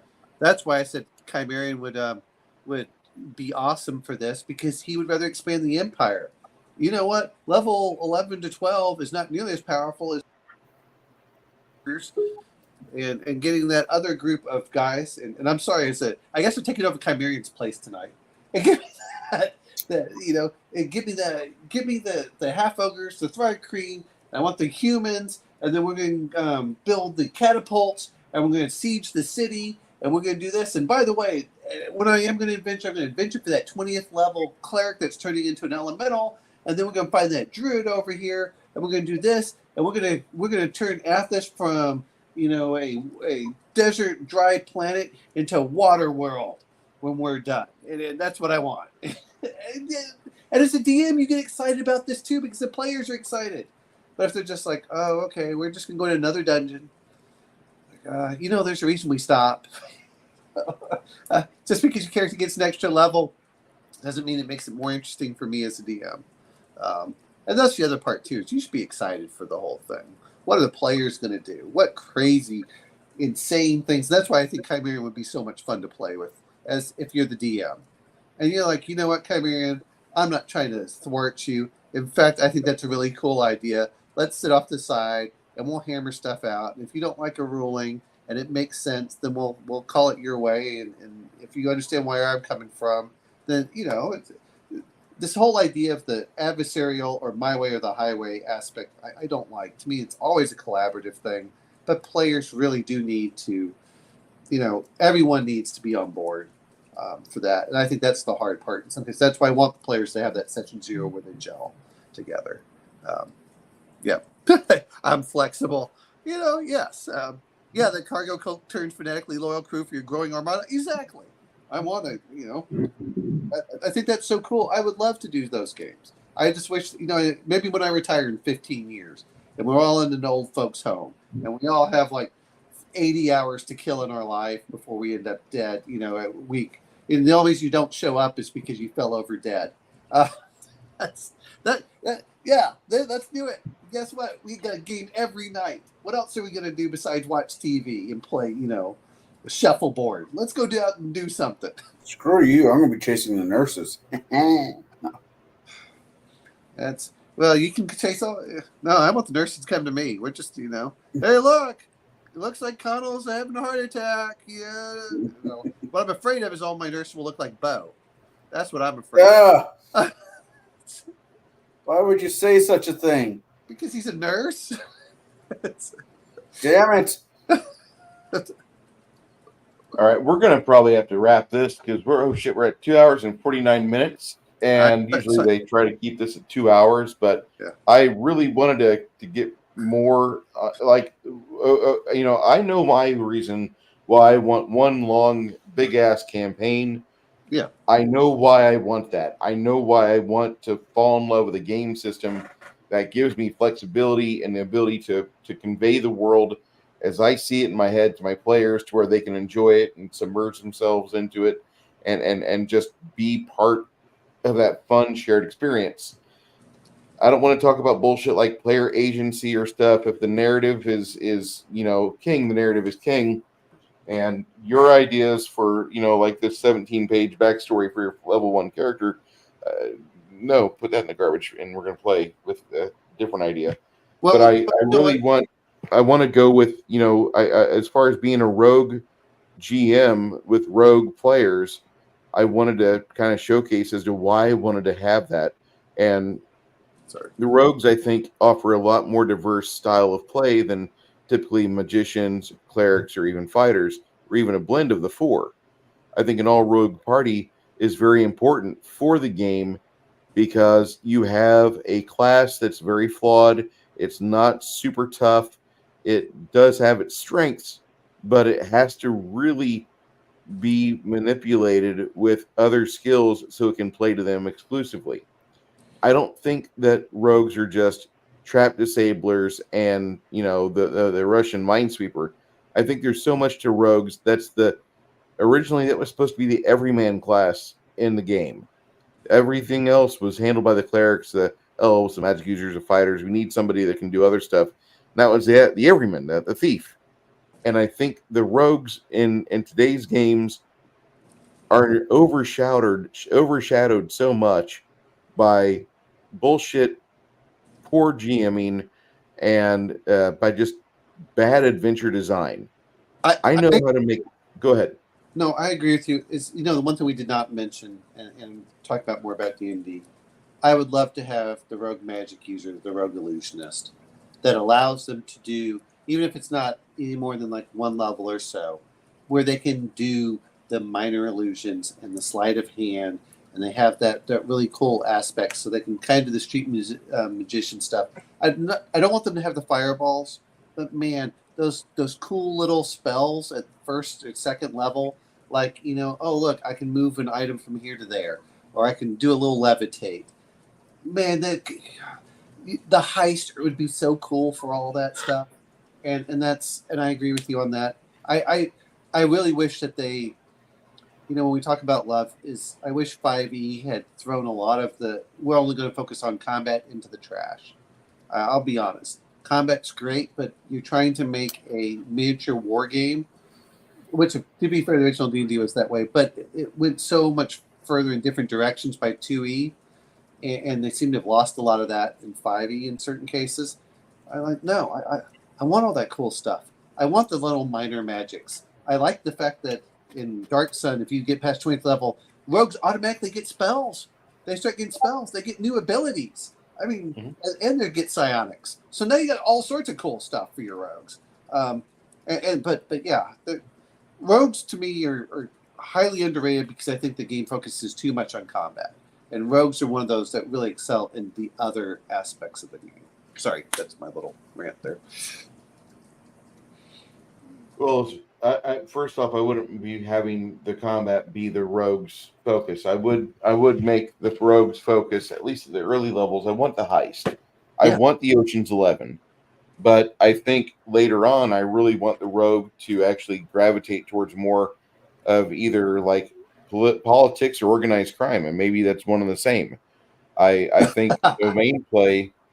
I think domain play really does the rogue. It that's the class that benefits the most from domain play, in my opinion, or the type of character that benefits the most from domain play, because not only are you running your 130 thieves out of your warehouse in the docks district, but you're also helping other shippers and traders like get your fenced goods out of here and receiving favors and gold and resources in return, which therefore you can develop satellite branches of your guild in other towns and communities, and you can build a better facility to where you can teach young men and women who society would rather spit on and give them a trade that will actually be lucrative for them and earn you money as well. I love the ability for the rogue to be able to do that.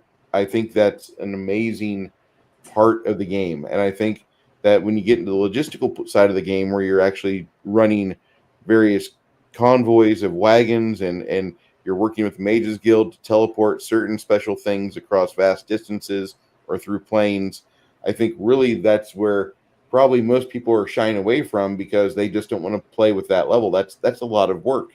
but I think the work is actually worth the squeeze. I think that juice is very good. I mean, I was, when you mentioned this, I was just thinking of Middenheim with Warhammer Fantasy Roleplay.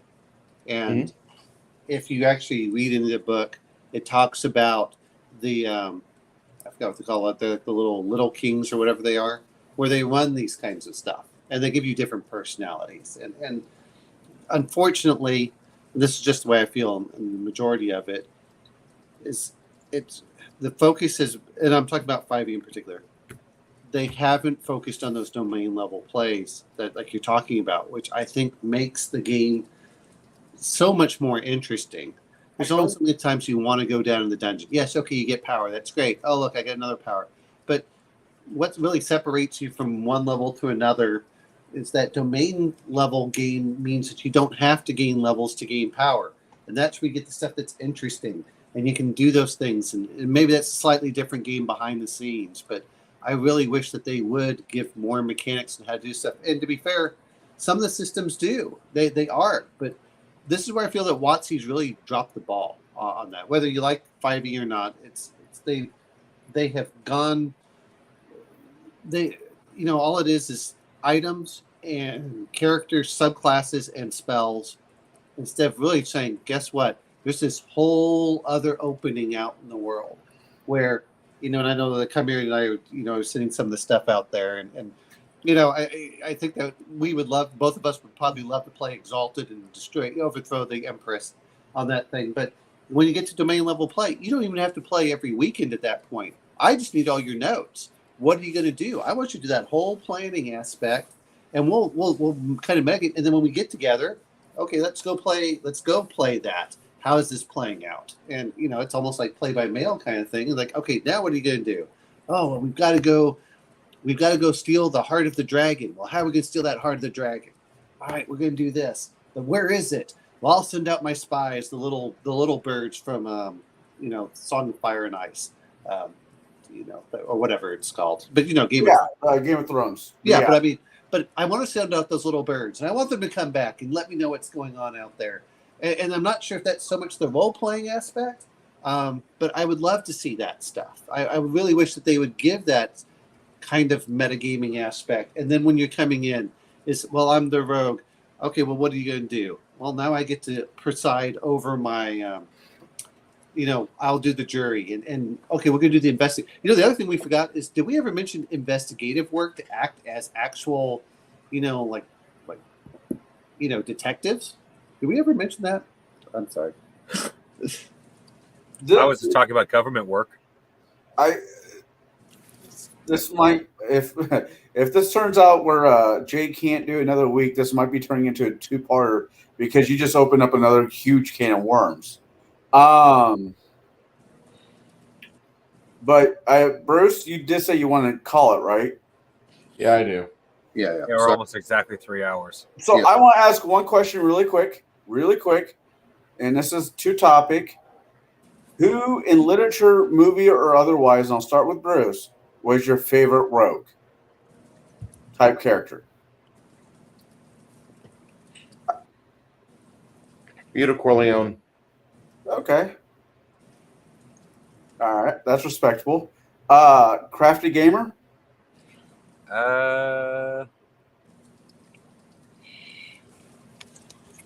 Does the Phantom count? The Phantom. I don't mean Phantom for the opera. I mean Phantom guy in purple suit. Yeah, no, that works. 1920s, 30s comic book hero. Yeah, that works. Yeah. The movie doesn't count.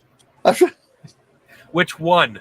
Yes, that is the answer. The animated series and the movie from the 90s. Omanau. They made a new live action movie too, which actually sucks worse than the animated or the movie. So, Okay. so you want to know my favorite? Batman. Batman? All right. Batman meets all the requirements. He does the detective work. He goes through the night. He has the backstabbing. He has all the gadgets. Everyone thinks fire, but I'm like, no, Batman is a thief or a rogue. By definition, by most rules, yeah, I'll give you. All right, this is mine. Then we kill stream. My favorite is the Cajun from Louisiana, Mr. Remy Remy. I can't think of his last name, aka Gambit from the X-Men. Oh, I love Gambit. Yeah, but Damn, it's fun. why in the world they've never made a Gambit movie, I don't know. Because all the actors who want to play Gambit sucks. I don't care. No. The problem is that Gambit is a little too non-PC, which is the whole reason everyone loves him. How in the world they got Deadpool to be made, and they got Ryan Reynolds to actually go off with it? I don't know, but he did a great job with that. All right. Well, this guy's going to get wrapped up tomorrow during our stream. Oh, And then cool. there will be 7 fire giants going to the table, and I just have 2 left. Everybody, thank you for showing up tonight. Sorry if the first hour of this was kind of like Bruce is really fatigued, and I'm trying to suck on these coffee beans. It tastes really good. I will be back tomorrow night, and we will have the entire crew of Table Breakers with us. I believe Jade's part of that tomorrow night. I'm not certain if he's taking another night off. I know tonight was necessary for him. And Jade, we hope that everything gets better over there at your home. Remember, play with the dogs. Dogs love you. And we will be back Saturday night. If you want to hear Kai live in person screaming at 80 decibels, you will have that opportunity after the game the game Chris runs on Saturday. I'll move back here, and we will have a discussion with Kai, and he can have all the rant time he wants about motherfucking six fucking campaign days in a campaign. I know. Everybody. We're that's okay because Kai and I have gone at it before, and then we actually agree at the end. It's always... And this is a compliment to Kai. I don't argue with him because he knows more than I do. Therefore, all right, you win. Yes. All right. I didn't mean to take over Kai's position tonight. That's all. You're good. You're good. No, Okay. Go ahead. Steam Yards gave Omen out threats tonight. That's all it was. See you later. Thank you for being here. Thank you for spending your time with us, and we will be here tomorrow night, 7:30 sharp. Night, everybody.